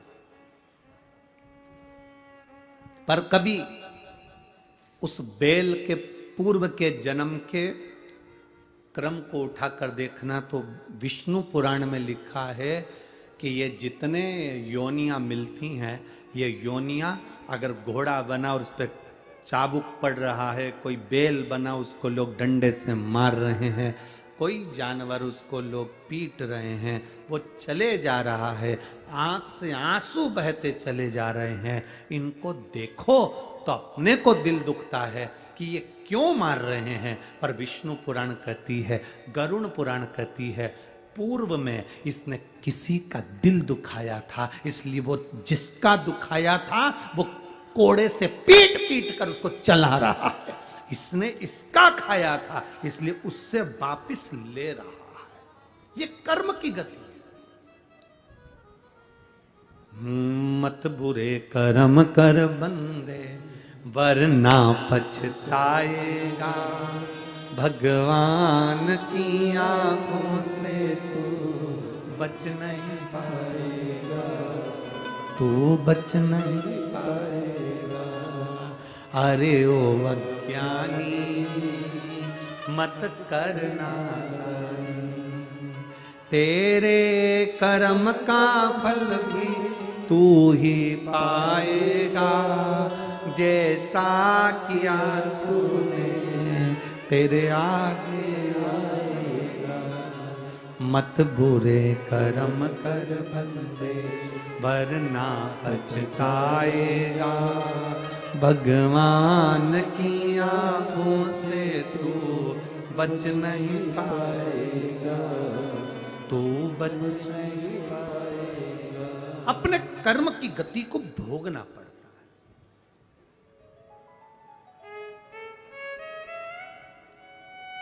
भोगना पड़ेगा। एक कथा पहले कही है, आपके स्मरण में होगी। एक चोर चोरी करने सेठ जी के यहाँ गया। सेठ जी बड़ा दयालु था, कोई उधार मांगने आता था तो उसको दे देता था। सेठ जी, मेरी बेटी की शादी है, ले जा। कब देगा? ये जन्म में देगा कि वो जन्म में देगा? जो ईमानदार होता था वो कह देता था यही जन्म में दे दूंगा। जो खाने की नियत रखता था वो कहता था अगले जन्म में दूंगा। उसको मालूम है कि अगला जन्म किसने देखा। सेठ जी उधार दे देता था। अब उधार देता रहा। एक चोर को मालूम पड़ गया सेठ जी के पास बहुत धन है, उधार देता है। तो चोर ने कहा चलो अपन उधार भी ले लेंगे, तिजोरी भी देख लेंगे, रात को जाएंगे सब माल चुरा लेंगे। चोर गया, सेठ जी मेरी बेटी की शादी है, 25,000 रुपए की जरूरत है। सेठ जी ने कहा ले ले। ये जन्म में देगा कि अगले जन्म में देगा? अब चोर तो चोर, उसने कहा अगला जन्म किसने देखा? सेठ जी अगले जन्म में दूंगा। ठीक है ले जा, दे दिया। उसने तिजोरी देख ली। रात को चोर आया चोरी करने के लिए। सेठ जी क्या बहुत सारी भैंस बंधी हुई थी। उस भैंस के तबेले में चोर घुस गया। उसने कहा सेठ जी जाएंगे रात को इनकी तिजोरी का माल चुरा लूंगा। रात हो गई, सेठ जी जाने लगे। सेठ जी जैसे ही गए, आपस में भैंस सब बात करने लगी। एक भैंस ने दूसरी भैंस से पूछा, क्यों री भैंस जी तू कितने साल से दूध दे रही है? उसने कहा 4 साल हो गए। एक कहती है मुझे 5 साल हो गए, कोई कह रही मुझे 3 साल हो गए। सब आपस में बात कर रही थी। एक बूढ़ी भैंस बैठी थी, मुंह से जुगाली कर रही थी। किसी ने पूछा, भैंस अम्मा, ओ भैंस अम्मा। इतने में भैंस बोली, क्या है ये बताओ, अपन इतनी सारी भैंस इस सेठ जी के यहाँ दूध क्यों दे रही है? इतने में भैंस बोली, ये सेठ बहुत चतुर है, उधार देता है, पूछता है ये जन्म में दोगे कि अगले जन्म में दोगे। जो इस जन्म में नहीं देता, अगले जन्म में अपने जैसी भैंस बन के निचोड़ निचोड़ के देता। देना पड़ेगा। इस जन्म का इस जन्म में देते चलो। पहले भी कथा में कहा, कपड़े पर कॉफी गिर जाए तो अब्बी की अब्बी धो लो, चाय गिर जाए तो अब्बी की अब्बी धो लो, सब्जी गिर जाए तो अब्बी की अब्बी धो लो। 2-3 घंटे के बाद चाय धोगे तो दाग धुलेगा? बोलो बोलो, जम के बोलो रे। नहीं धुलेगा। चाहे तुम अच्छे पाउडर से धो, चाहे कैसे भी धो, चाय गिरी तुरंत धोया, चाय साफ। कॉफी गिरी तुरंत धोया, कॉफी साफ। सब्जी गिरी तुरंत धोया, सब्जी साफ। बाद में धोगे तो वो दाग रह जाएगा। इसलिए पाप अगर अभी करो तो अभी साफ करो, अभी।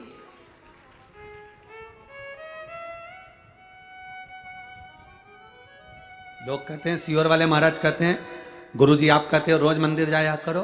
क्यों जाए हम मंदिर रोज? रोज चाय गिर रही है, रोज कपड़ा तुरंत साफ करो। रोज मोबाइल पे दिन भर झूठ बोलते हो, इसलिए एक लोटा जल चढ़ा के साफ।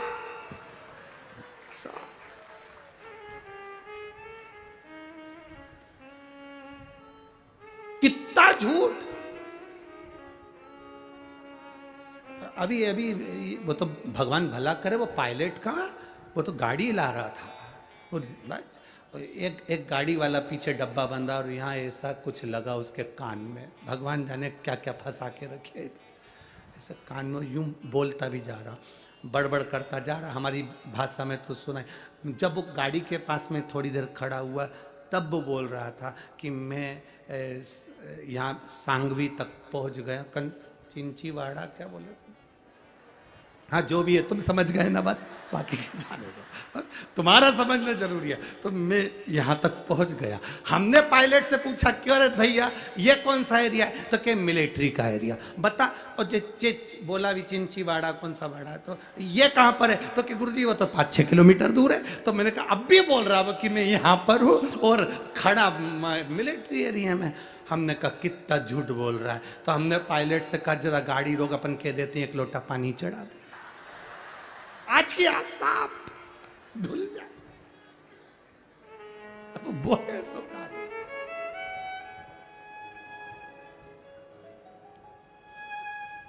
अभी चाय गिरी, अभी धो लो। पानी की सब्जी गिरी, धो लो। अभी की अभी कॉफी गिरी, धो लो। कपड़ा साफ। रोज पाप करते हो तो रोज शंकर जी के मंदिर जाके एक लोटा जल चढ़ा के अपने पाप को रोज धो लो। कपड़ा साफ, रोज साफ, क्लीन। फिर तो लोग भी तुमसे पूछ लेंगे, जैसे पुराने जमाने की टीवी पे पूछते थे, राजू तुम्हारे दांत तो मोतियों जैसे चमक रहे हैं।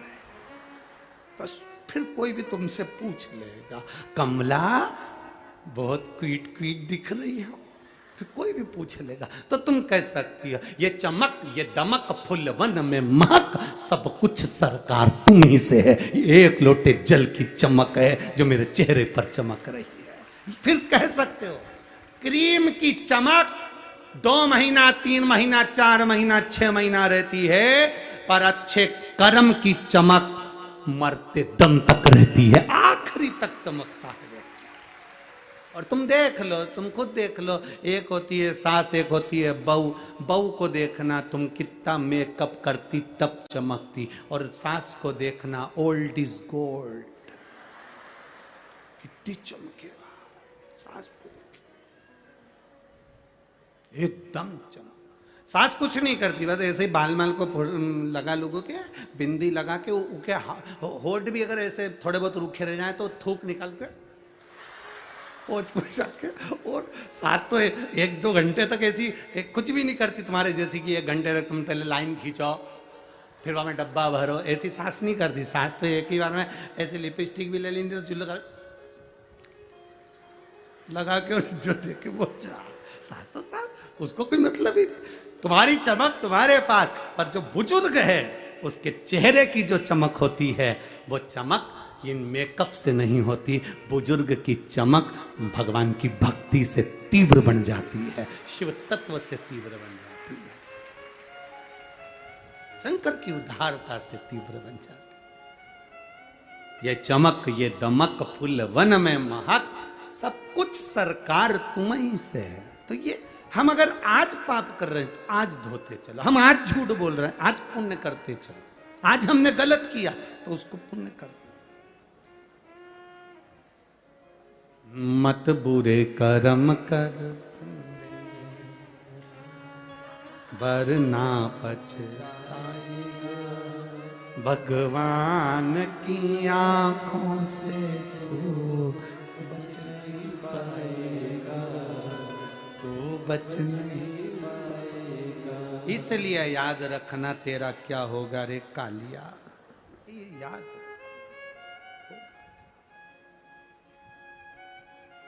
होना। अपनी चित्त वृत्ति को परमात्मा में। देवादिदेव महादेव से माता पार्वती जी ने पूछ लिया कि ये तो पापी जीव है, चोरी करता था, गलत काम करता था, और इसको तुम नंदी पर बिठा कर लेकर आ गए, इसको तुम यहां लिया, नंदी पर बिठा कर लेकर आ गए, नंदी पर लेकर आए।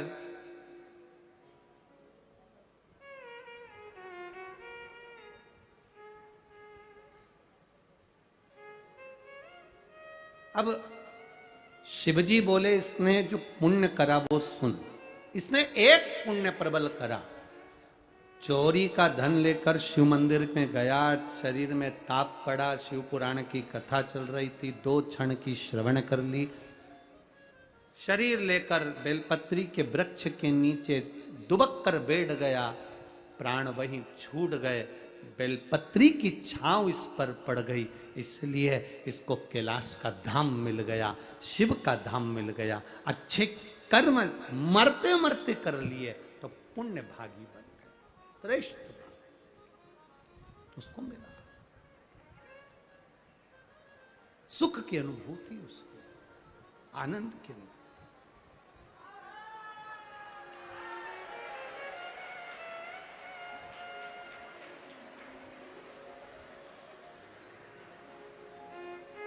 बोल गंगेश्वर महादेव की, हर हर गंगे। शिव तत्व की प्राप्ति है। पार्वती जी ने शिव जी से जब बात करी, संवाद किया, कहा, निवेदन करा, प्रार्थना, बाबा मेरे एक मन है। शिव जी ने पूछा क्या? क्या पापी से पापी जीव भी अगर बेलपत्री के वृक्ष की छांव के नीचे आ जाता है तो उसका कल्याण हो जाता है? क्या उसकी मुक्ति हो जाती है, उसका मोक्ष हो जाता है? बाबा कहते हैं सुनो पार्वती, जिसके आंगन में, जिसके घर में एक बेलपत्री का पौधा होता है, जिसके आंगन में, जिसके घर में एक बेलपत्री का पौधा होता है, या उसने आंगन में या घर में बेलपत्र ना लगाई हो, किसी मंदिर में, देवालय में, शिवालय में, बगीचे में, बाग में, सरोवर के तट पर, बावड़ी के तट पर, जंगल में, कहीं किसी स्थान पर अपने जीते जी अगर उसने एक बेलपत्री का पौधा लगाया होता है, शिव जी कहते हैं उस जीव का दूसरी बार पृथ्वी पर जन्म नहीं होता, वो शिव धाम को चला जाता है, शिव धाम को चला।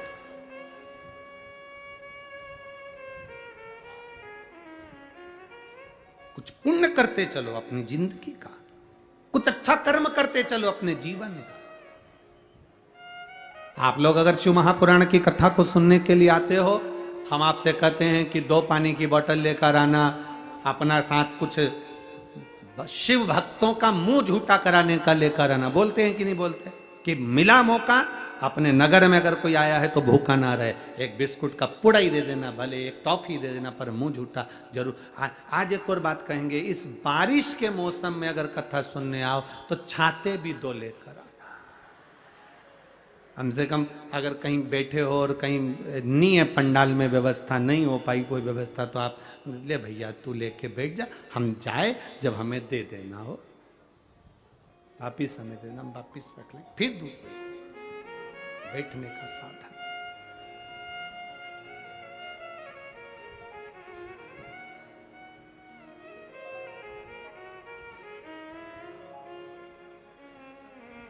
अरे भोले भंडारी रे, दूर करो दुख मेरा, ओ त्रिपुरारी रे, दूर करो दुख मेरा। पार्वती जी शिव जी से कह रही हैं, पापी से पापी जीव का कल्याण है बेलपत्र। हाँ,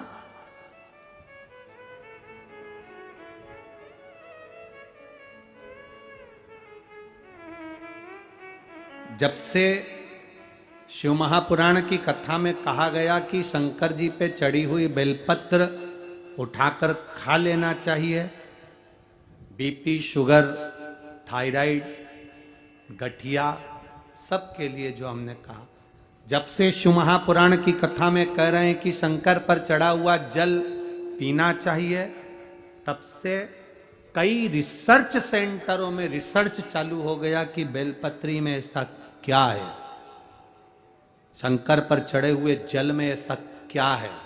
रुद्राक्ष का गला हुआ जल शंकर को चढ़ाने पर पीने में रुद्राक्ष में ऐसा क्या है।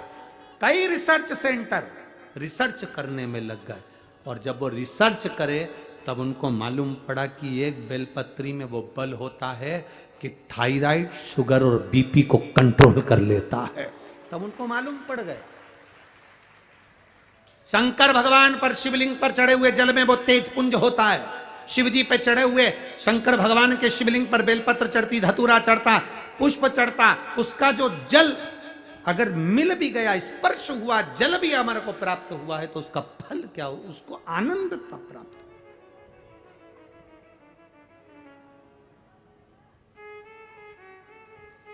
आनंद।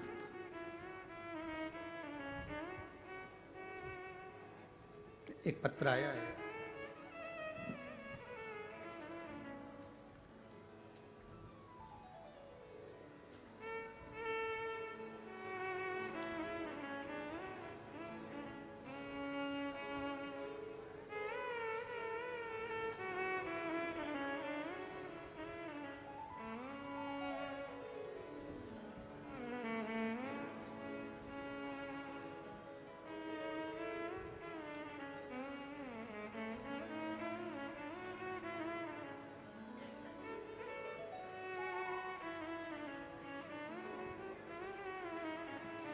डॉक्टर सुनीता कैलाश पाटिल,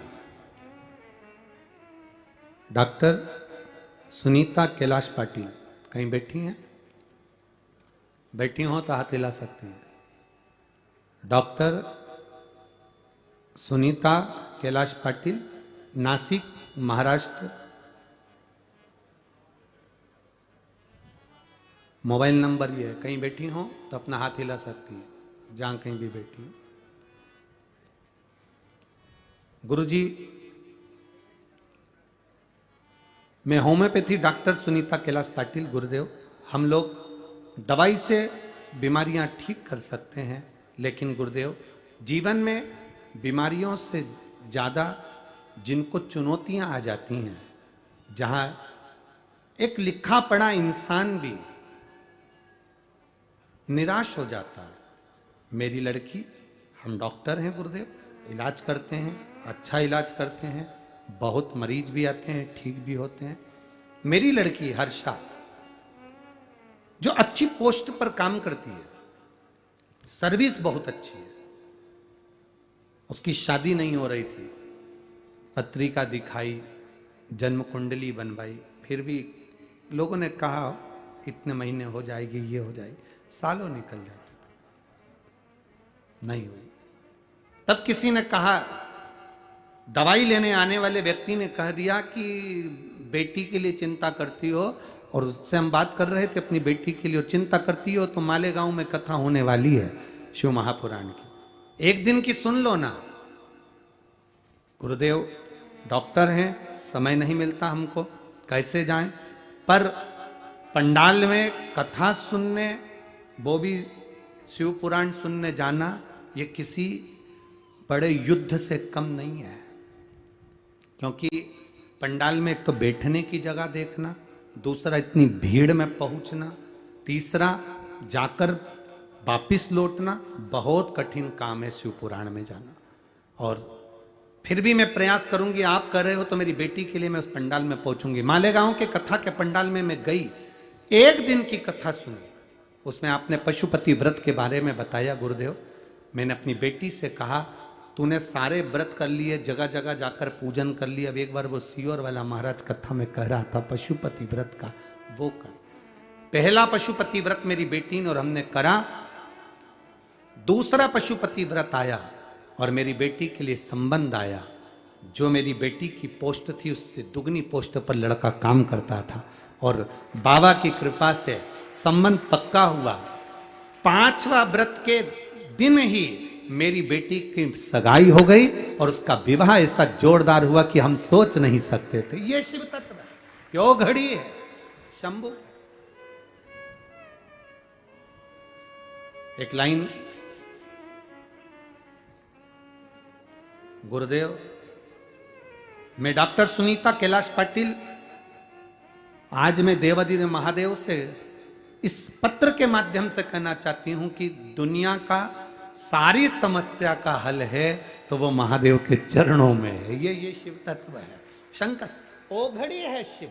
आपकी भक्ति जितनी आप दिल से कर सकते हो, कथा तो टीवी पर भी आएगी, कथा तो बहुत सारे पहले लोग भागवत करते थे, अब तो लोग इस कथा को, शिव महापुराण को सुन सुन के, लिख लिख के, अब सब जितने भागवत वक्ता के साथ में कहें तो वो सब शिव वक्ता भी हो गए, सब शिव पुराण करने लगे, सब कथा करने लगे। पर दिल से अगर आप सुन रहे हो, दिल से श्रवण कर रहे हो, और इसका गौरव होता है हमको कि लोग कम से कम शिव पुराण बाँचने तो लगे। जब टीवी पर खोलो तो कम से कम शिव पुराण सुनने को कई महाराज बोलने तो लगे। पहले तो लोग शिव पुराण को छूते तक नहीं थे, घर में नहीं लाते थे, लोग पढ़ते नहीं थे। शंकर के मंदिर कौन जाता था? आप अपने क्षेत्र में जहां जहां से आई हो, आपके मोहल्ले में शंकर के मंदिर पुराने समय में निकाल कर देखना, कोई नहीं जाता। केवल सावन में शिवरात्रि पर चले गए या सोमवार को चले गए तो चले गए, बाकी के रोज नहीं जाते। आज के समय में शंकर जी के मंदिर में कम से कम 2 या 3 मिनट तक तुम्हें खड़े रहना पड़ता है जल चढ़ाने के लिए। ये प्रभु की कृपा है, ये उदारता शिव की। दिल से अगर सुन रहे हो, शिव महापुराण की कथा हृदय से सुन रहे हो, भले टीवी के सामने सुनो, मोबाइल पर सुनो, चाहे पंडाल में बैठकर सुनो, पंडाल में जगह नहीं तो बाहर बैठकर सुनो, अपनी एक बिछाने का साथ लाकर बैठो, आसन लगाओ, छाता लगाओ, प्रेम से कथा का रस तत्व ग्रहण करते हुए भाव से सुनो, खाली नहीं छोड़ेगा। शिव है वो शिव। शंकर भगवान से पार्वती जी ने कहा, पापी से पापी जी उतर जाता है? हाँ, एक बेलपत्र का पौधा जिंदगी में जिसने कहीं पर भी लगाया हो, घर पे नहीं लगा सकते, बाहर लगा, जंगल में लगा दो, कहीं जा रहे हो बगीचा पड़ जाए वहां लगा, पर लगाओ एक। पुनरपि जननम और पुनरपि मरणम के प्रपंच से व्यक्ति छूट जाता, इस प्रपंच से छूट।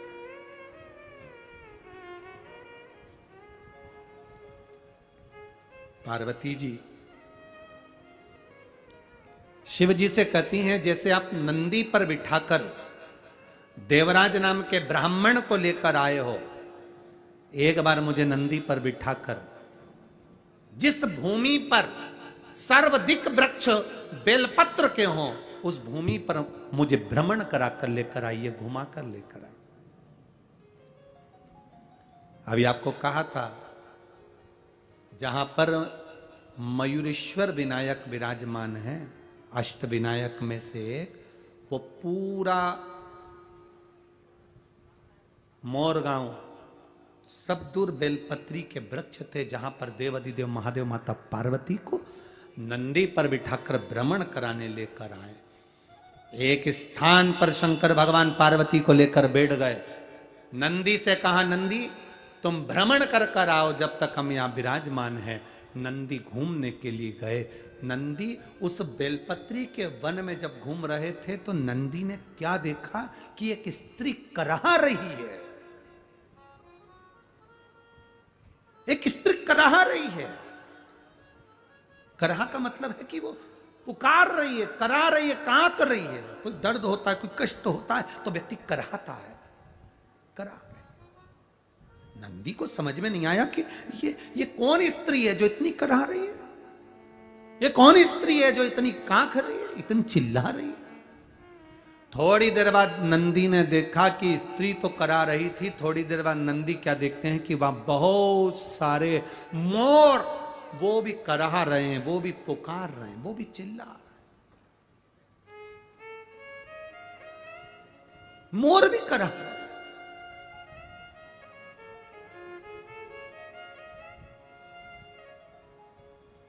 अब नंदी को विचलितता हुआ।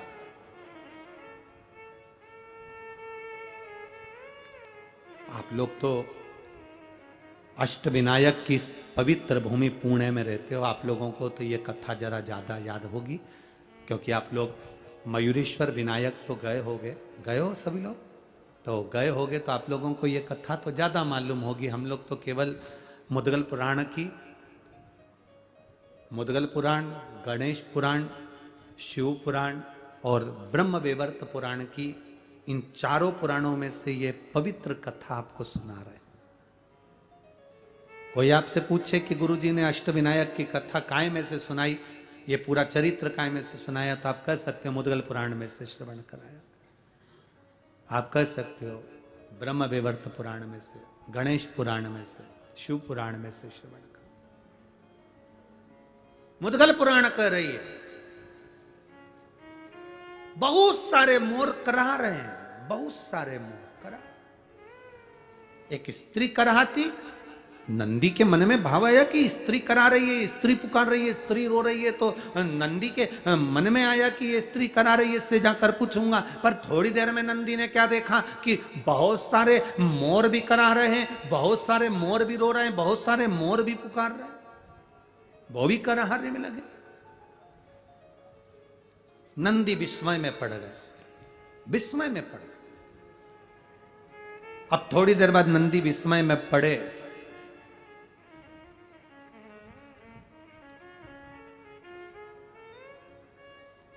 तो नंदी ने देखा क्या, जो स्त्री कराह रही थी वो नदी का रूप ले लेती है। मयूरेश्वर विनायक का दर्शन करने जाओ तो वो मयूरेश्वर विनायक कौन सी नदी के तट पर है, तो आप बताएंगे कराह नदी के तट पर। कौन सी नदी है? कराह नदी। स्त्री ने नदी का रूप ले लिया। थोड़ी देर बाद नंदी ने देखा कि मोर ने बेलपत्र के वृक्ष का रूप ले लिया, किसी ने कोई दूसरे वृक्ष का रूप ले लिया। अब तो नंदी और विस्मय में पड़ गए, कभी ये स्त्री बन जाती है, कभी ये मोर बन जाते हैं, कभी पेड़ बन जाते हैं। ये गजब का वन है, ये मोर गांव तो बड़ा गजब का गांव है। बताओ, ये तो बड़ा विचित्र वन है, विचित्र गांव है, जहां पर लोग इस वन में कभी वृक्ष बन रहे हैं, कभी मोर बन रहे हैं, कभी स्त्री बन रही, कभी नदी बन रही। चिंता बढ़ी, टेंशन बढ़ी, चिंता व्याप्त। अब नंदी से रहा नहीं गया तो नंदी तुरंत देखकर उनको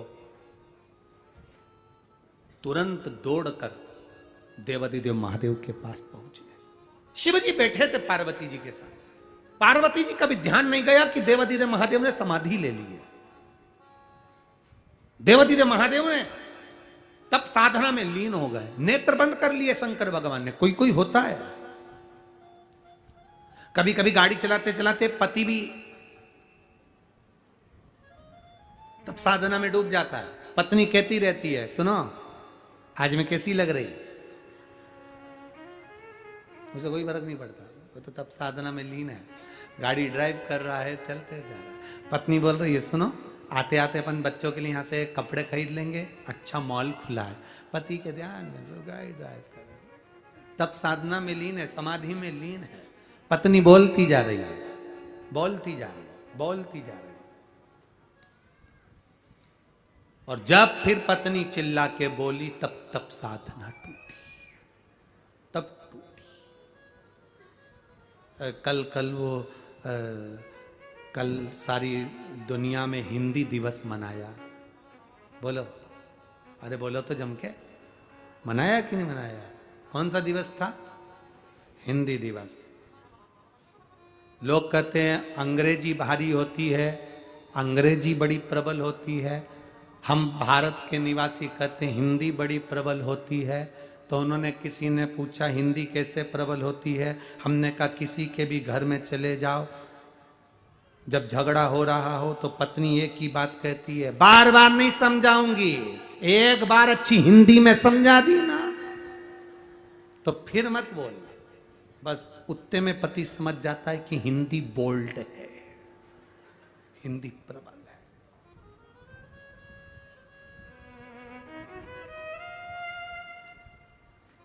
फिर निवेदन करेंगे, माथे पर बिंदी, मुख में हिंदी, ये भारत की निशानी है, ये भारत का गौरव है, भारतीय की निशानी है। मस्तक पर बिंदी हो और मुख में हिंदी, बहुत जरूरी है। ये भारत गौरव का एक आनंद है, होना चाहिए।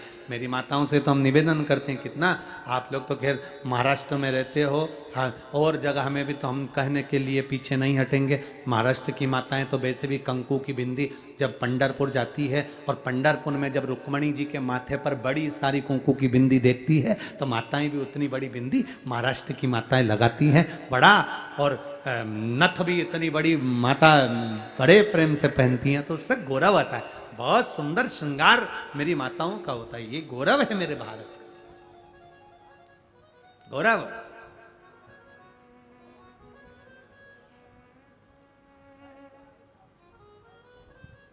इधर चले जाओ साउथ में तो एक सब्जी बेचने वाली माता भी माथे पर बिंदी लगाकर, तिलक लगाकर माथे में, वो क्या बांधती हैं? हाँ, कजरा नहीं, गजरा, हाँ ठीक है, बोल यहां लगा लेती है, माथे पर लगा। फिर वही वाली बात आ गई स्वामी विवेकानंद जी से। विदेश में किसी ने पूछा कि तुम्हारे यहाँ स्त्रियां हाथ नहीं मिलाती, तुम्हारे यहाँ स्त्रियां किसी के सामने नहीं आती, तुम्हारे यहाँ स्त्रियां किसी पुरुष से बात नहीं करती। स्वामी विवेकानंद ने कहा, तुम्हारे यहाँ की रानी किसी से बात करती है? तुम्हारे यहाँ की रानी किसी से हाथ मिलाती है? तुम्हारे यहाँ की रानी किसी पुरुष से बात करती है? स्वामी विवेकानंद ने कहा, तब वो विदेशी कहता है वो रानी है। स्वामी विवेकानंद जी कहते हैं हमारे भारत की एक एक महिला रानी है, इसलिए हाथ नहीं मिलाती है। भारत की एक एक महिला रानी है, वो किसी से हाथ नहीं मिलाती, किसी से फालतू बात नहीं करती, वो रानी है, अपने अपने घरों की रानियां हैं। और शिव तत्व कह रहा है, शंकर भगवान की कथा करे, शिव जी लीन हो गए, तब साधना में लीन, समाधि में लीन हो गए। पार्वती जी को ध्यान नहीं रहा, पार्वती जी बोले जा रही हैं। इधर नंदीश्वर आ गए, नंदीश्वर ने आकर जमकर आवाज लगाई, हर हर महादेव।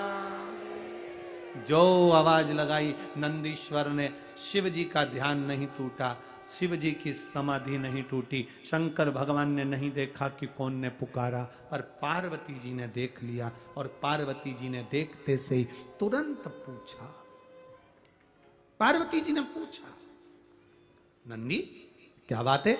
नंदी जी कहते मेरे मन में संशय आ गया, बहुत बड़ा संशय है मेरे मन का, बहुत बड़ा संशय।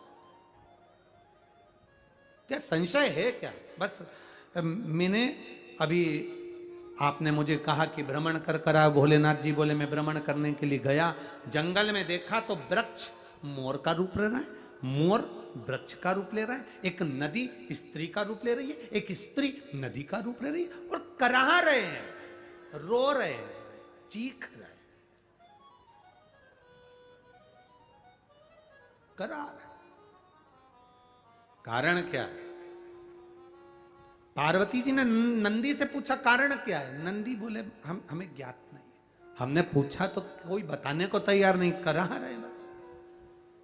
इतने में पार्वती जी ने देवाधिदेव महादेव से हाथ जोड़कर प्रार्थना करी, बाबा नंदी के इस प्रश्न का उत्तर दीजिए। शिव जी तो तप साधना में लीन थे, एक उत्तर नहीं दिया भोलेनाथ ने। पार्वती मैया जान गई कि भोले बाबा तो तप समाधि में लीन हो गए। लोग कहते हैं मयूरेश्वर विनायक जहां विराज रहे हैं वहां केवल गणेश जी हैं।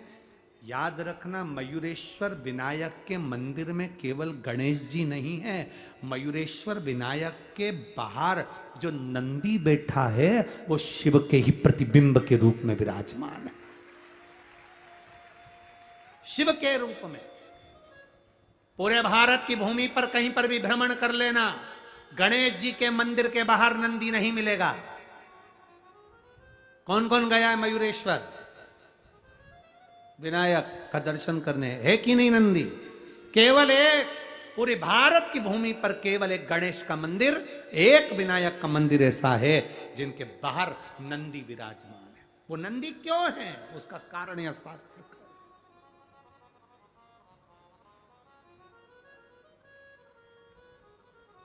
ये पूना की भूमि, ये पुणे की जो धरा है, ये पुणे की जो भूमि है, ये कोई साधारण भूमि नहीं है। यहाँ बहुत देवताओं ने आकर तप साधना करी, मेरे महादेव की पवित्र भूमि है।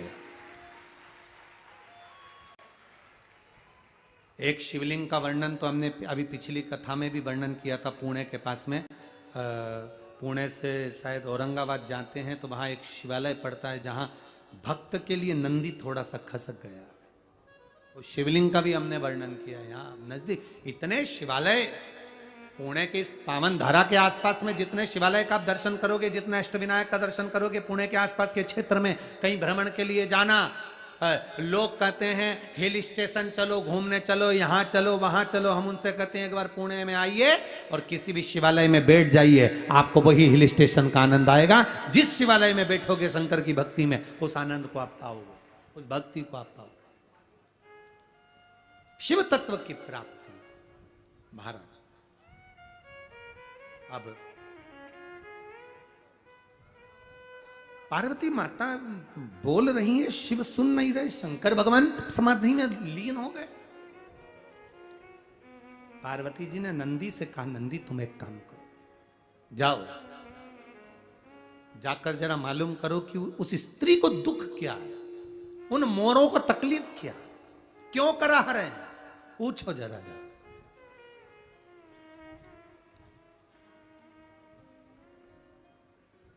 नंदी फिर गए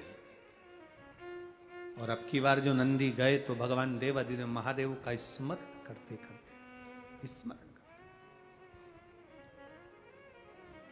और शिव नाम होठों पे चढ़ गया रे, तो समझो ये जीवन सवर गया। तो अभी हम गाएंगे नहीं हो, तुम लोग तो पूरी तैयारी करके,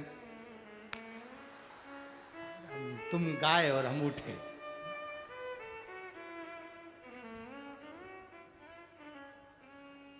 अरे शिव नाम होठों पे अरे चढ़ गया रे, तो समझो ये जीवन। चलो अच्छा 5 मिनट अब तुम लोग खड़े हो ही गए हो तो ठीक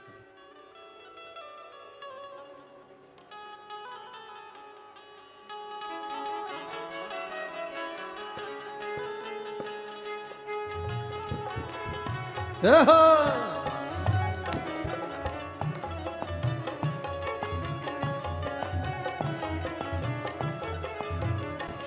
ओ शिव नाम होठों पे चढ़ गया रे, शिव नाम होठों पे चढ़ गया रे, तो समझो ये जीवन संवर गया रे, तो समझो ये जीवन संवर गया रे, तो समझो ये जीवन संवर गया रे, तो समझो ये जीवन संवर गया रे।